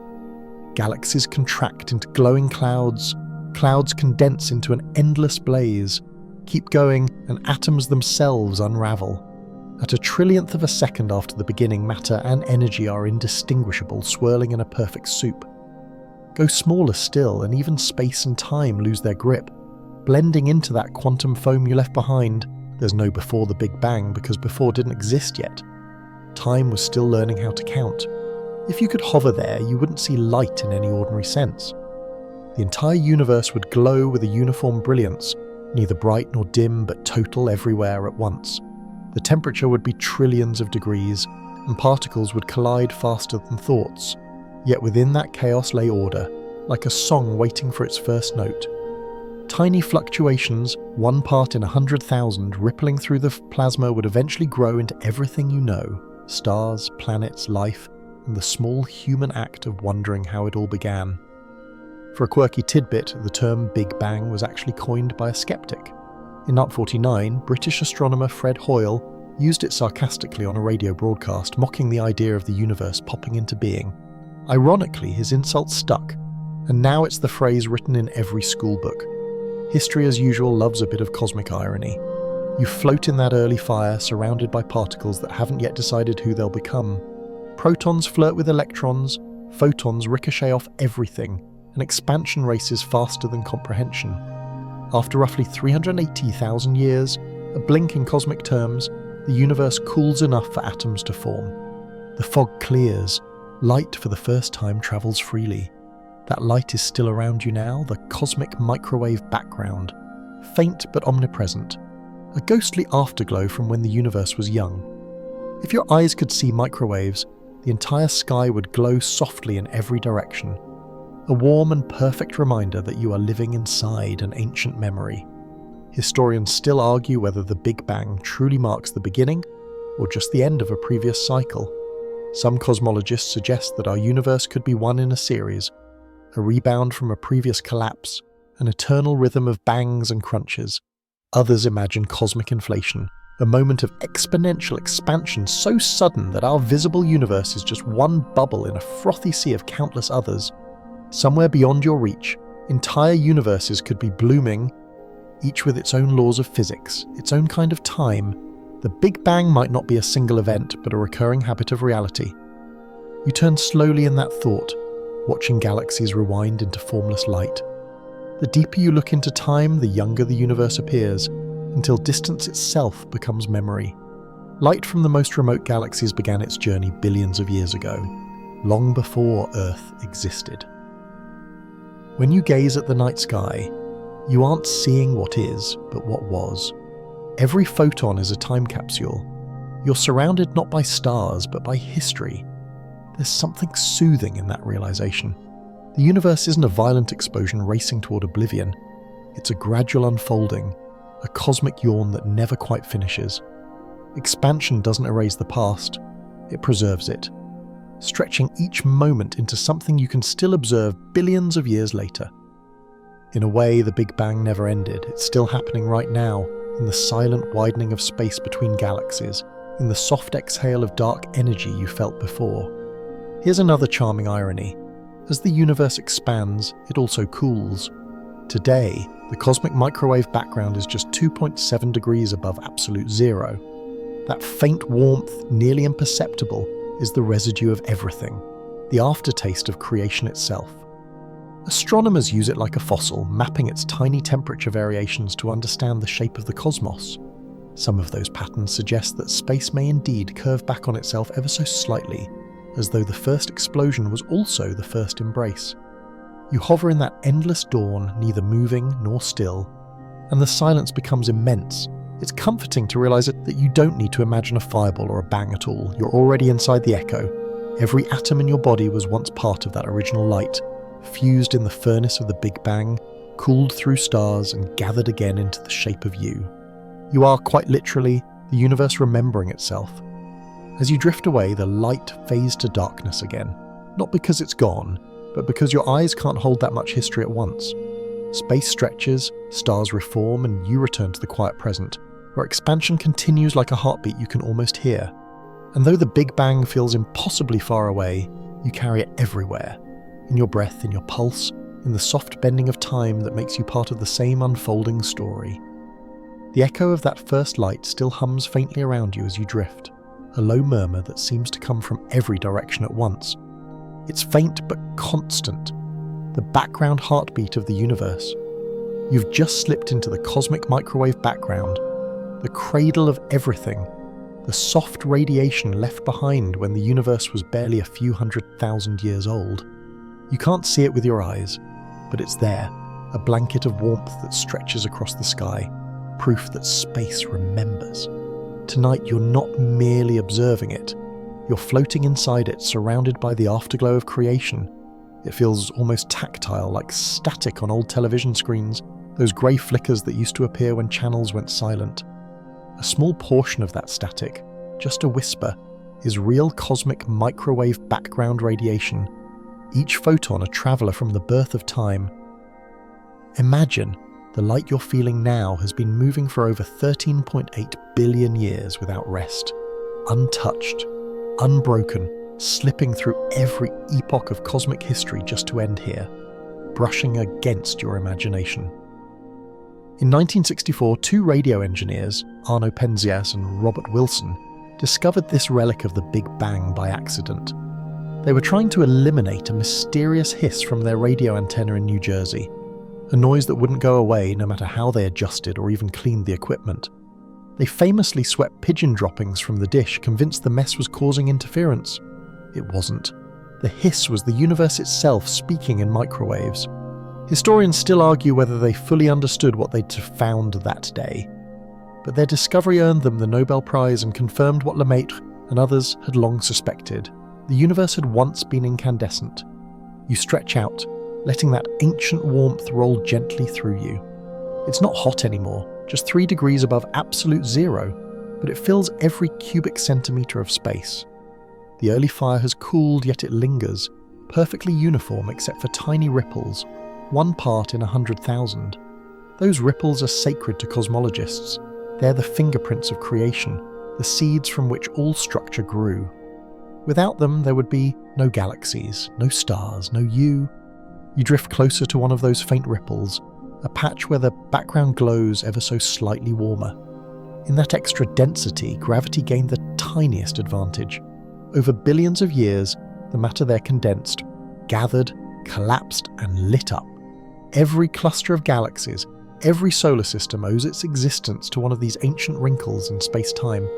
You could call them the universe's first thoughts, random fluctuations that accidentally became architecture. There's a meditative rhythm to it. Everywhere you look, the background remains nearly the same. Uniform, eternal, serene. Yet it's that near perfection that makes the differences so meaningful. When scientists mapped the microwave background in detail using satellites like COBE, WMAP, and later Planck, they found those minute variations written across the sky like the faintest fingerprints. From them, they inferred the universe's shape, astonishingly close to flat, though not perfectly.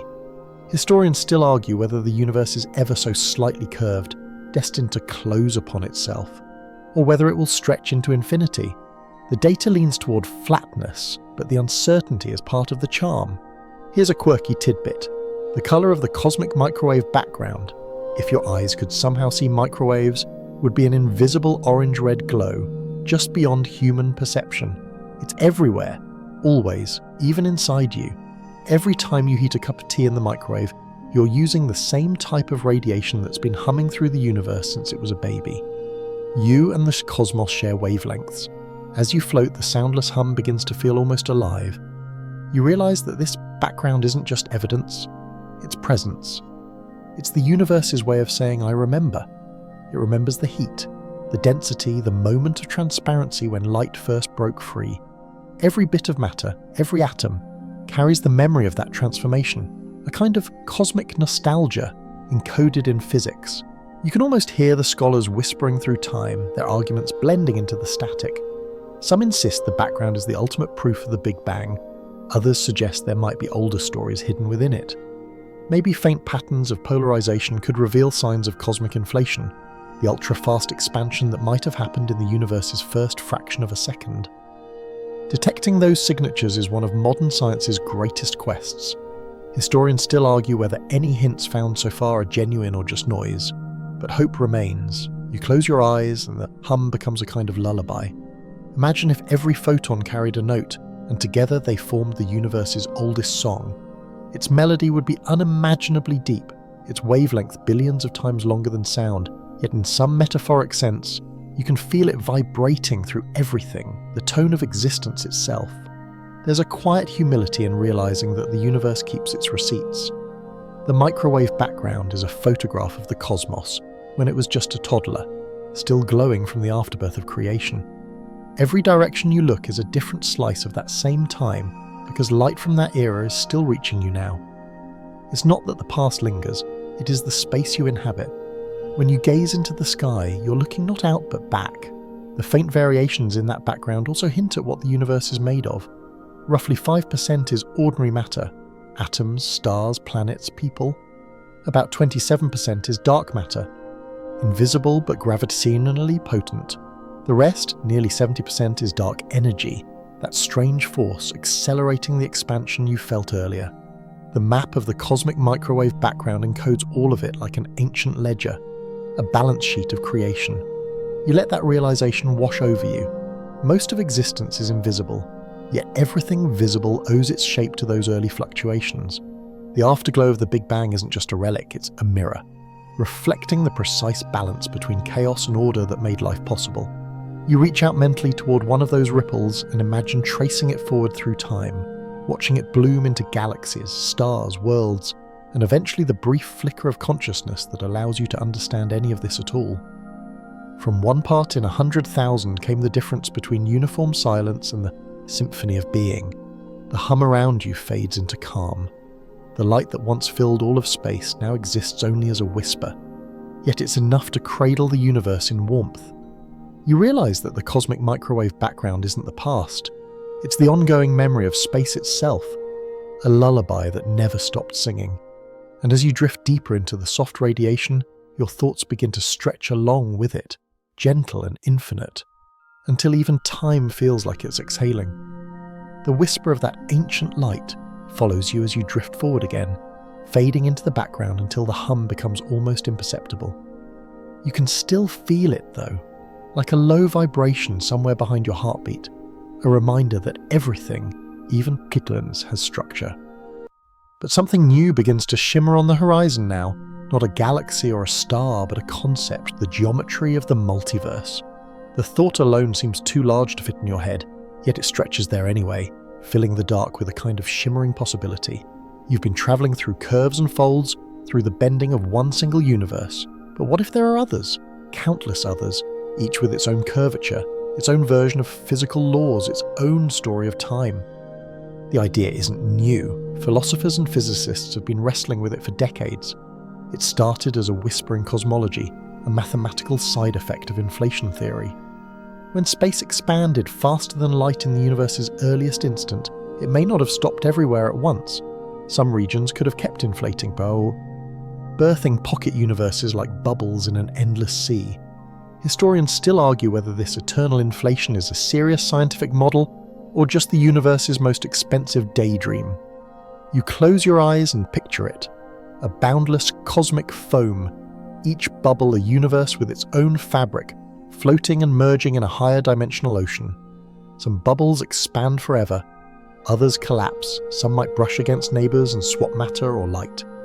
And in each one, physics might play by slightly different rules, one where gravity is stronger, one where time flows backward, one where stars never form, one where you are listening to this story with different ears. The geometry of reality multiplied. It's both comforting and dizzying. If the multiverse exists, then every outcome, every version of history might exist somewhere. There's a universe where the dinosaurs never vanished, another where humans evolved gills, one where the stars themselves think. Somewhere you're not just imagining these possibilities, you're living them, but here, in this particular bubble, you can only watch from the shoreline of thought, like someone peering through the glass of an infinite aquarium. You drift through that foam, noticing how each bubble's surface curves differently. Some are spherical, some hyperbolic, others crumpled like folded paper. The boundaries between them shimmer faintly, not as walls but as zones of probability. If two universes were ever to collide, cosmologists believe they'd leave behind a bruise, a circular pattern imprinted on the cosmic microwave background. Scientists have even searched for such scars, combing through data from the Planck satellite. So far, no definitive mark has been found. Historians still argue whether that means collisions never happened, or that the evidence is simply too subtle to see. You wonder if your own universe has the neighbours. Maybe its geometry isn't isolated but tethered, thinly stitched to others by gravitational threads too faint to detect. Maybe black holes, the ones you floated past earlier, are gateways, their singularities opening into new universes on the other side. Some physicists suggest that each black hole might spawn a daughter cosmos, expanding beyond its horizon, its physical constants slightly altered. You smile at the symmetry of it. Death in one universe is birth in another. There's an almost mythic elegance to the idea. Ancient stories spoke of layered worlds, of heavens stacked atop one another like glass spheres. Modern physics, despite its equations, circles back to that same intuition, that creation may not be singular but recursive, repeating itself across dimensions. Perhaps the multiverse is less a place than a habit of existence, the universe's way of saying again. For a quirky tidbit, think of Hugh Everett, the Princeton graduate student who in New 57 proposed the many worlds interpretation of quantum mechanics. He suggested that every quantum decision, every random event, causes reality to branch into multiple versions, each equally real. At the time, his idea was dismissed as philosophical nonsense. Today, it's one of the most discussed frameworks in theoretical physics. Historians still argue whether Everett's many worlds and the cosmological multiverse are the same thing or two different infinities playing dress-up in similar math. You drift through one of the bubbles now, brushing its boundary. The membrane ripples like soap film, reflecting colours you can't name, wavelengths that don't exist in your universe. Through it, you glimpse another reality, one where the cosmic background isn't microwave but visible. Glowing crimson across the skemi, you see galaxies shaped like hexagons, stars burning cold blue, planets strung like pearls along geometric lines. Perhaps its physics prefers symmetry over chaos. You reach toward it, but the membrane resists, humming softly as if to say, "You belong where you began, back in your own bubble. The geometry feels more familiar, expanding, gently curved, filled with just enough imperfection to make beauty possible. Maybe that's the secret. Our universe's flaws are what give rise to complexity. A perfectly symmetrical cosmos would be still, silent, sterile. Curvature gives life its stage.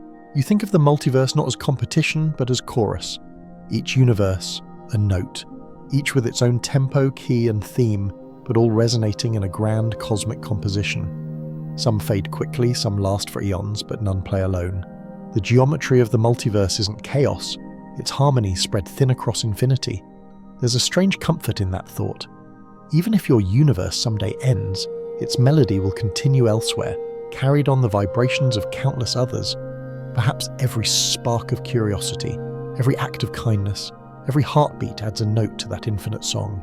You can almost hear it now, the faint, impossible resonance of existence multiplied. As you drift onward, you realize something subtle. Maybe the multiverse isn't out there at all. Maybe it's a way for the cosmos to imagine itself, to explore every possible version of being. Just as your mind can dream 1,000 dreams at once, the universe might be dreaming countless worlds. You're inside one of those dreams now, wide awake. The bubbles around you fade, merging into a soft shimmer that stretches forever. You breathe in, and it feels as if all those universes inhale with you, expanding in synchrony. For a moment, you sense the vast symmetry behind everything, the idea that reality, no matter how fractured, is whole. Then the shimmer quiets, and only your own universe remains, luminous and curved, floating peacefully in the silence between infinities. The shimmer of infinite worlds fades, and your gaze falls once more upon the quiet, familiar geometry of your own universe. It feels almost small now, personal even after glimpsing so many cosmic possibilities. You turn slowly, watching light fold through distant clusters of galaxies, their arrangement like the delicate frost patterns on a windowpane. Yet hidden beneath this grand calm lies another secret, the universe's ability to break its own symmetry. Without that subtle act of imperfection, there would be no stars, no mass, no you. Tonight, you drift into the mystery of why matter exists at all, and why space itself sometimes chooses to bend unevenly. You begin by imagining a perfectly balanced cosmos, one where matter and antimatter are produced in equal amounts. Every particle has its mirror twin, same mass, opposite charge, and when the two meet, they annihilate into pure light. Such symmetry seems elegant, inevitable. But if the universe had truly been that flawless, it would have destroyed itself seconds after birth. Nothing would remain but radiation forever. Yet somehow one tiny imbalance appeared. For every billion antimatter particles, there was one extra particle of matter. That slender excess survived annihilation and went on to form all the galaxies, planets, and people.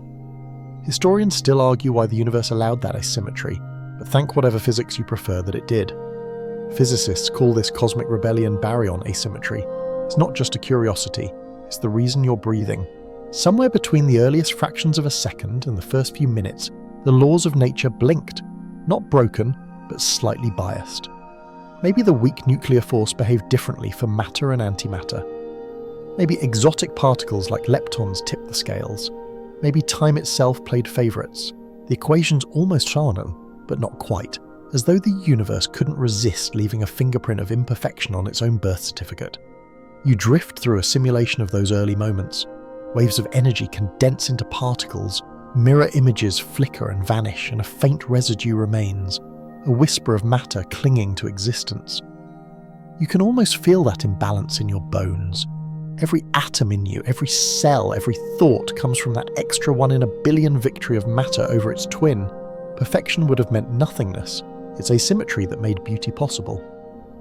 For a historical twist, in 1964, physicists James Cronin and Val Fitch discovered that certain subatomic particles, kaons, decay differently than their antiparticles, violating what was thought to be a sacred rule called CP symmetry.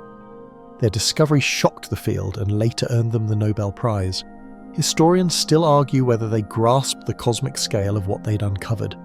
A slight bias in particle decay here on Earth explained why the entire universe preferred matter to antimatter. The smallness of that discovery mirrored the subtlety of creation itself. You float now through a cloud of particles, watching them form and dissolve. At this scale, even the idea of direction wavers. Up and down, left and right, forward and backward. These words lose meaning when forces can change their behaviour depending on which way you face. It's as if the universe contains a built-in quirk, a cosmic handedness that refuses to be mirrored. Physicists call this chirality, from the Greek for hand. The weak nuclear force, responsible for radioactive decay, is profoundly left-handed. It interacts differently with particles that spin clockwise versus counterclockwise.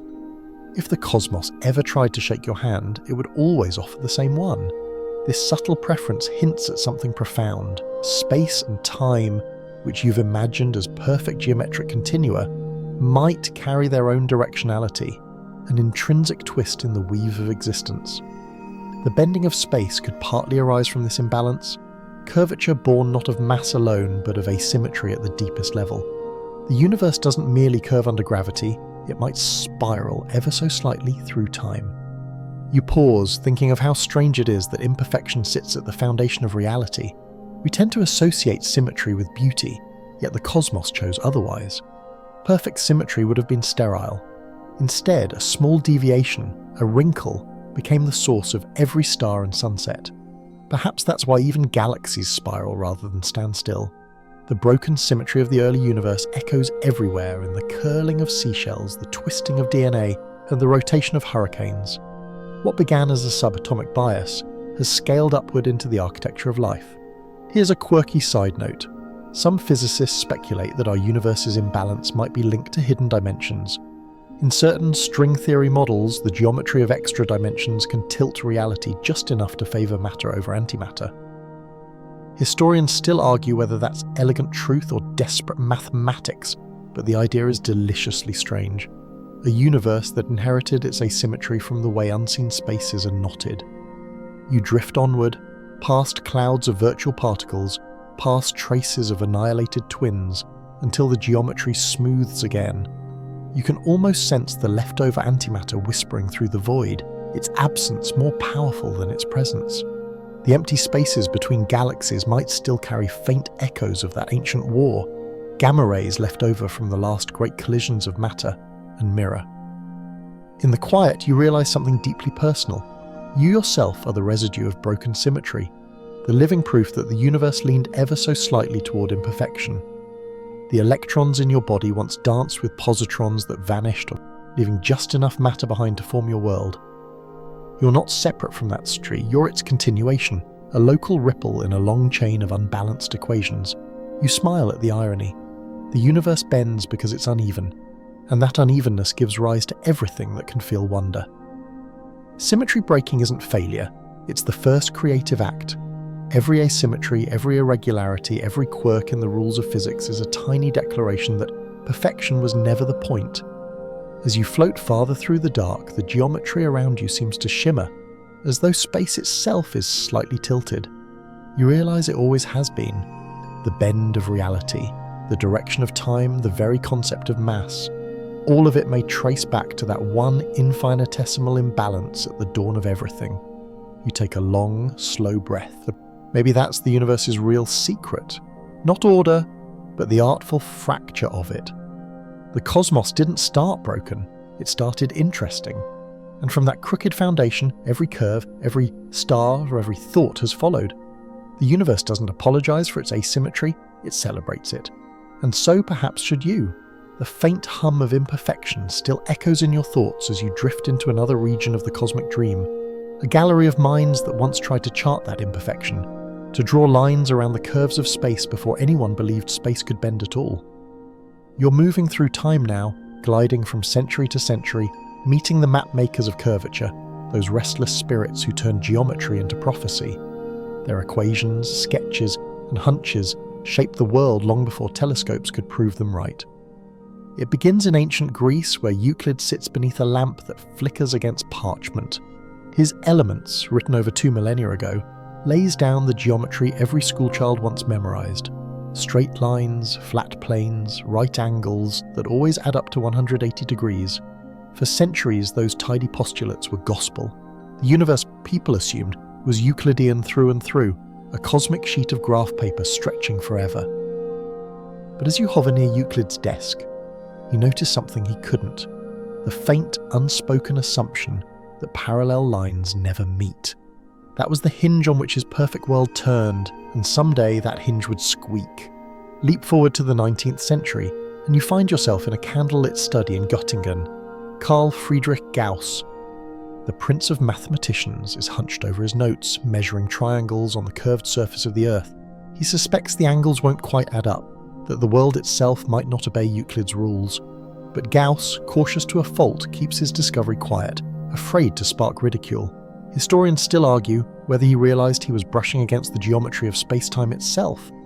He measured the Earth's surface, yet in a sense, he was already mapping the cosmos. A few decades later, Bernhard Riemann, Gauss's student, stands before a lecture hall in 1854 and casually detonates geometry. He proposes that space need not be flat. It can be curved, twisted, multidimensional. His listeners are polite but bewildered. The question of the truth of geometry, Riemann tells them, is bound up with the nature of space. He imagines lines that might converge or diverge, worlds where the shortest path between 2 points is not a straight line, but a curve. Historians still argue whether anyone in that room grasped the enormity of what they'd heard.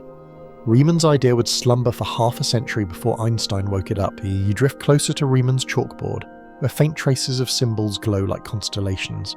They look almost organic, curves blooming from equations. He called them manifolds, shapes that could exist in any number of dimensions, each with its own internal logic. You realise he'd essentially invented the language Einstein would later need to describe gravity as geometry.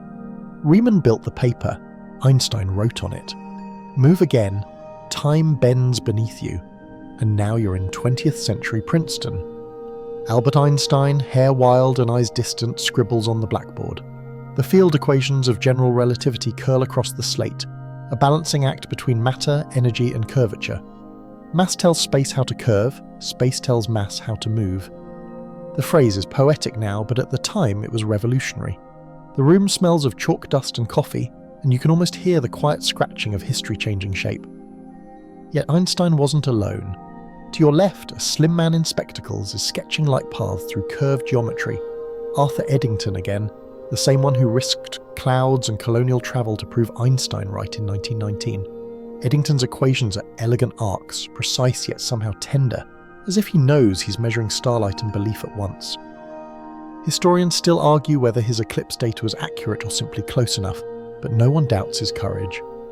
Without his expedition, the theory might have remained just math. The scene shifts again, decades later, and now you're watching Vera Rubin in the 1970s, hair haloed in fluorescent lab light, examining the rotation curves of galaxies.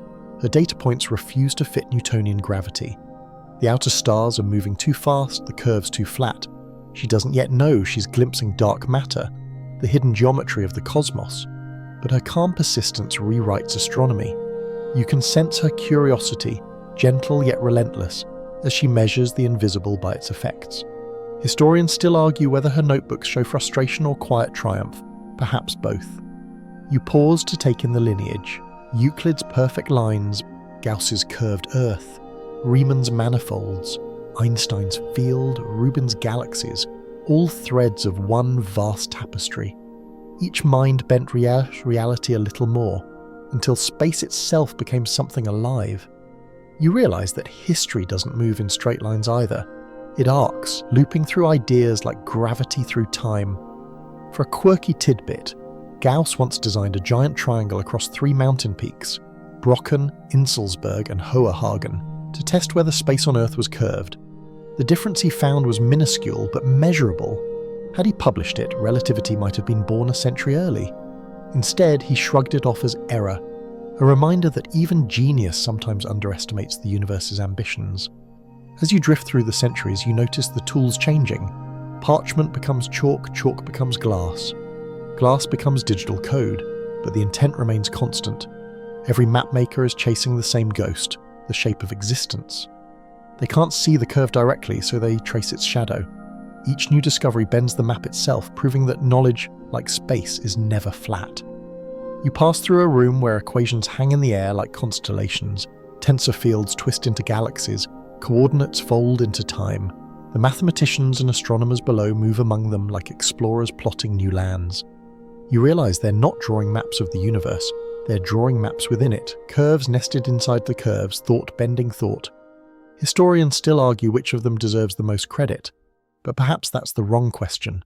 The geometry of knowledge isn't a pyramid, it's a network. Each discovery creates new curvature in the landscape of understanding, and the next traveller follows the gradient. Maybe the universe itself evolves the same way, ideas and atoms both pulled along the paths of least resistance. You hover for a moment, watching them all fade, the quills, the chalkboards, the telescopes. What remains are the curves themselves, elegant and endless.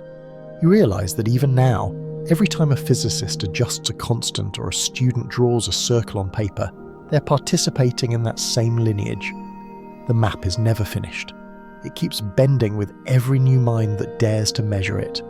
You breathe, feeling the weight of centuries in the air around you, and smile.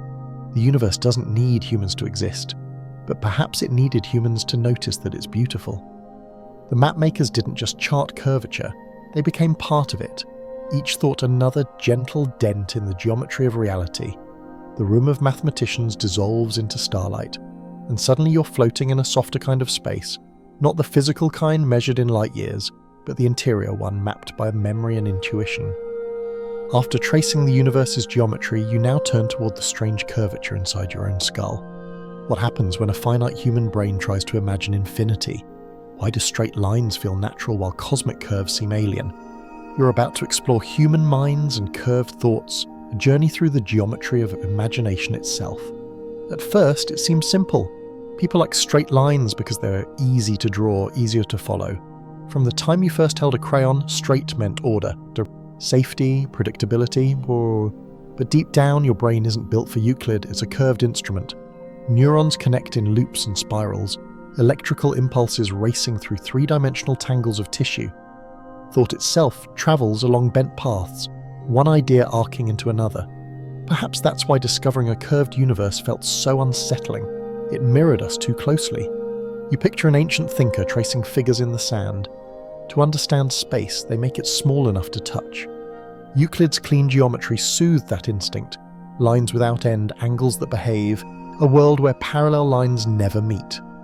But the cosmos is less obedient, and so are our minds. Historians still argue whether it was intuition or rebellion that drove mathematicians like Gauss and Riemann to challenge Euclid's calm. Maybe they sensed, even without proof, that the straightest path is rarely the truest one. You drift through the corridors of cognition. Brain scans flicker below you like nebulae, bursts of colour marking regions that light up when people imagine distance, size, or direction.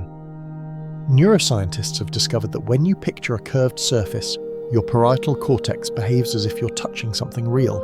The mind can't separate the abstract from the tactile. To think curvature is to feel it. One researcher once joked that if Einstein had been born without fingers, general relativity might still be waiting for a name. The history of thought has its own gravitational wells. Ideas orbit other ideas, sometimes colliding, sometimes escaping. You can almost see it. Philosophical systems bending around each other like galaxies. Medieval scholastics imagined nested spheres carrying planets. Renaissance artists discovered perspective and bent space onto canvas. 20th century painters shattered perspective entirely, letting geometry become emotion. The curve keeps returning like an obsession we never outgrow. There's a quirky story that fits perfectly here. In the 1930s, surrealist artist Salvador Dalí attended a lecture on four-dimensional geometry. He left the hall muttering about hyperspherical angels and soon painted the crucifixion Corpus Hypercubus, depicting a cross unfolded from a four-dimensional cube.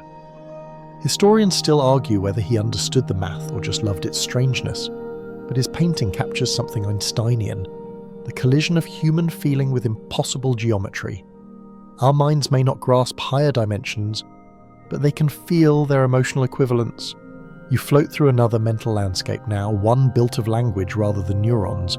Words themselves bend meaning. Metaphors curve literal truth into emotional resonance. The fabric of space isn't cloth, yet we understand it instantly. The human brain turns complexity into imagery, flattening dimensions into stories. That's why cosmology so often sounds like poetry. To talk about curvature, we need metaphors that can fold thought. Still, our sense of space remains stubbornly local. Psychologists have shown that even experts struggle to visualize non-Euclidean geometry intuitively.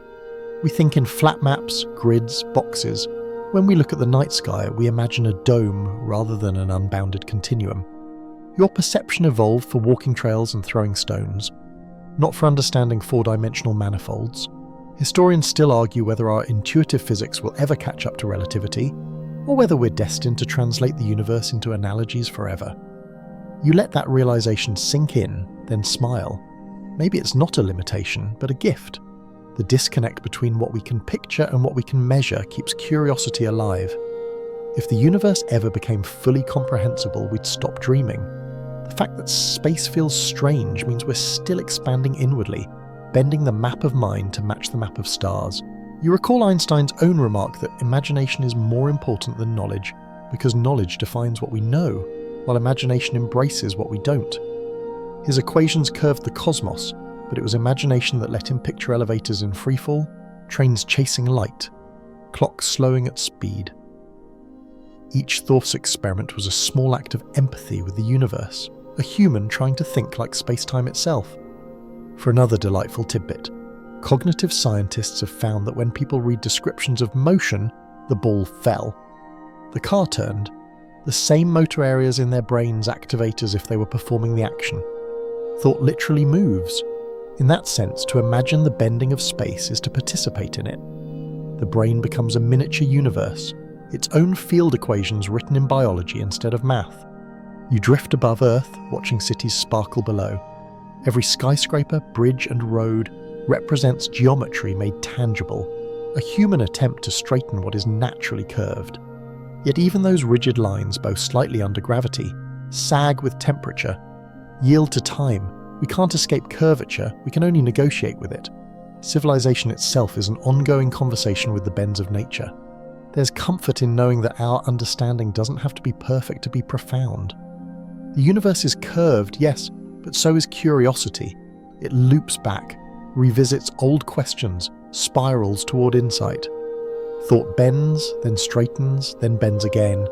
That's how progress happens, not in leaps, but in arcs. You take one last look inward and realize that the same pattern shapes your life. Every mistake, every correction, every rediscovered wonder is a kind of mental relativity. We learn by circling ideas, not by running from them. Perhaps that's why dreams feel round, why memories return in loops, why stories like this one eventually circle home. So you float there between neurons and nebulae, feeling the quiet resonance between mind and universe. Both are curved, both unfinished, both beautiful because of it. And as your thoughts settle into gentle orbit, you understand. To think is to bend space a little, to give reality one more graceful curve. You linger in that inward orbit, feeling the last echoes of thought fade into a hum that's half memory, half motion. The stars around you pulse softly now, as if breathing. You've traced the bends of space, the ripples of gravity, the hidden threads of dark matter, the exhale of dark energy, the froth of quantum foam, the impossible bridges of wormholes, and the shimmering echo of the Big Bang. Every curve, every fold, every mystery has carried you here, to this quiet awareness that everything, including you, is part of one great patient geometry. Tonight, the universe finally feels still enough to whisper its final lesson, that in the grandest sense, there is no falling or flying, no edge or center, only a kind of endless resting. You're about to discover a universe at rest. At first, it feels counterintuitive. Rest implies stillness, yet the cosmos never stops moving. Galaxies spin, Stars flare, planets tumble, atoms vibrate. Everything seems restless. But you realise that motion itself is relative. From inside any system, there's always a perspective where things appear still. The Earth spins at 1,000 miles per hour, yet you can nap on a park bench without feeling it. The solar system races around the Milky Way at 20 kilometers per second, yet your cup of tea stays politely within its saucer. Stillness, it turns out, isn't the absence of motion, it's the alignment of Buono. Einstein hinted at this paradox a century ago when he wrote that there is no privileged frame of reference, no cosmic seat from which to measure absolute speed. Everything moves relative to something else. And because all motion is curved through space-time, you could say everything is also perpetually falling. Yet because everything falls together, it all feels perfectly still. That's what keeps galaxies in formation, planets in orbit, and you comfortably grounded even while hurtling through infinity. You're always moving, but never truly leaving. You float through that understanding, watching galaxies drift by like lanterns on a slow river. Between them, dark matter stretches its invisible threads, and dark energy gently pushes outward, keeping balance. There's no hurry in the expansion anymore, just a graceful unfolding, a cosmic waltz where every participant already knows their step. Maybe that's what peace really is. Not the end of motion, but the synchronization of it. You pass the memory of the black hole again, that ultimate collapse of curvature, and realize that even there, the universe is resting in its own way. To the outside observer, everything approaching the event horizon appears to slow, almost stop frozen in time. Inside, space and time exchange roles, and motion becomes geometry itself. The most violent structures in the cosmos are also the calmest. Stillness hides in the extremes. Here's a curious historical note to cradle with you. In the 20s, when Edwin Hubble first revealed that the universe was expanding, most people assumed it must have a centre, a point from which everything flew outward. It took years for scientists to grasp the deeper truth, that every point in space is equally central. There is no privileged location, no throne of the cosmos. Stand anywhere and the galaxies seem to recede from you in perfect symmetry. You are quite literally always in the middle of the universe. Historians still argue whether that's humbling or empowering, but maybe it's both. You think about that as you drift farther, imagining all those centers, each observer seeing themselves at rest amid expansion. Perhaps the universe designed it this way so no one ever feels displaced. There's room for every perspective. From any point, the cosmos feels centered, balanced, and whole. Stillness shared universally. You take a moment to glance inward again, feeling your own heartbeat sync with that rhythm. Each pulse mirrors the expansion and contraction of space. Inhale, your lungs swell like galaxies separating. Exhale. They settle like stars cooling after fusion. Your body too is a tiny cosmos. Atoms forged in stellar cores, molecules arranged in fractal harmony. You're not moving through the universe, you're of it.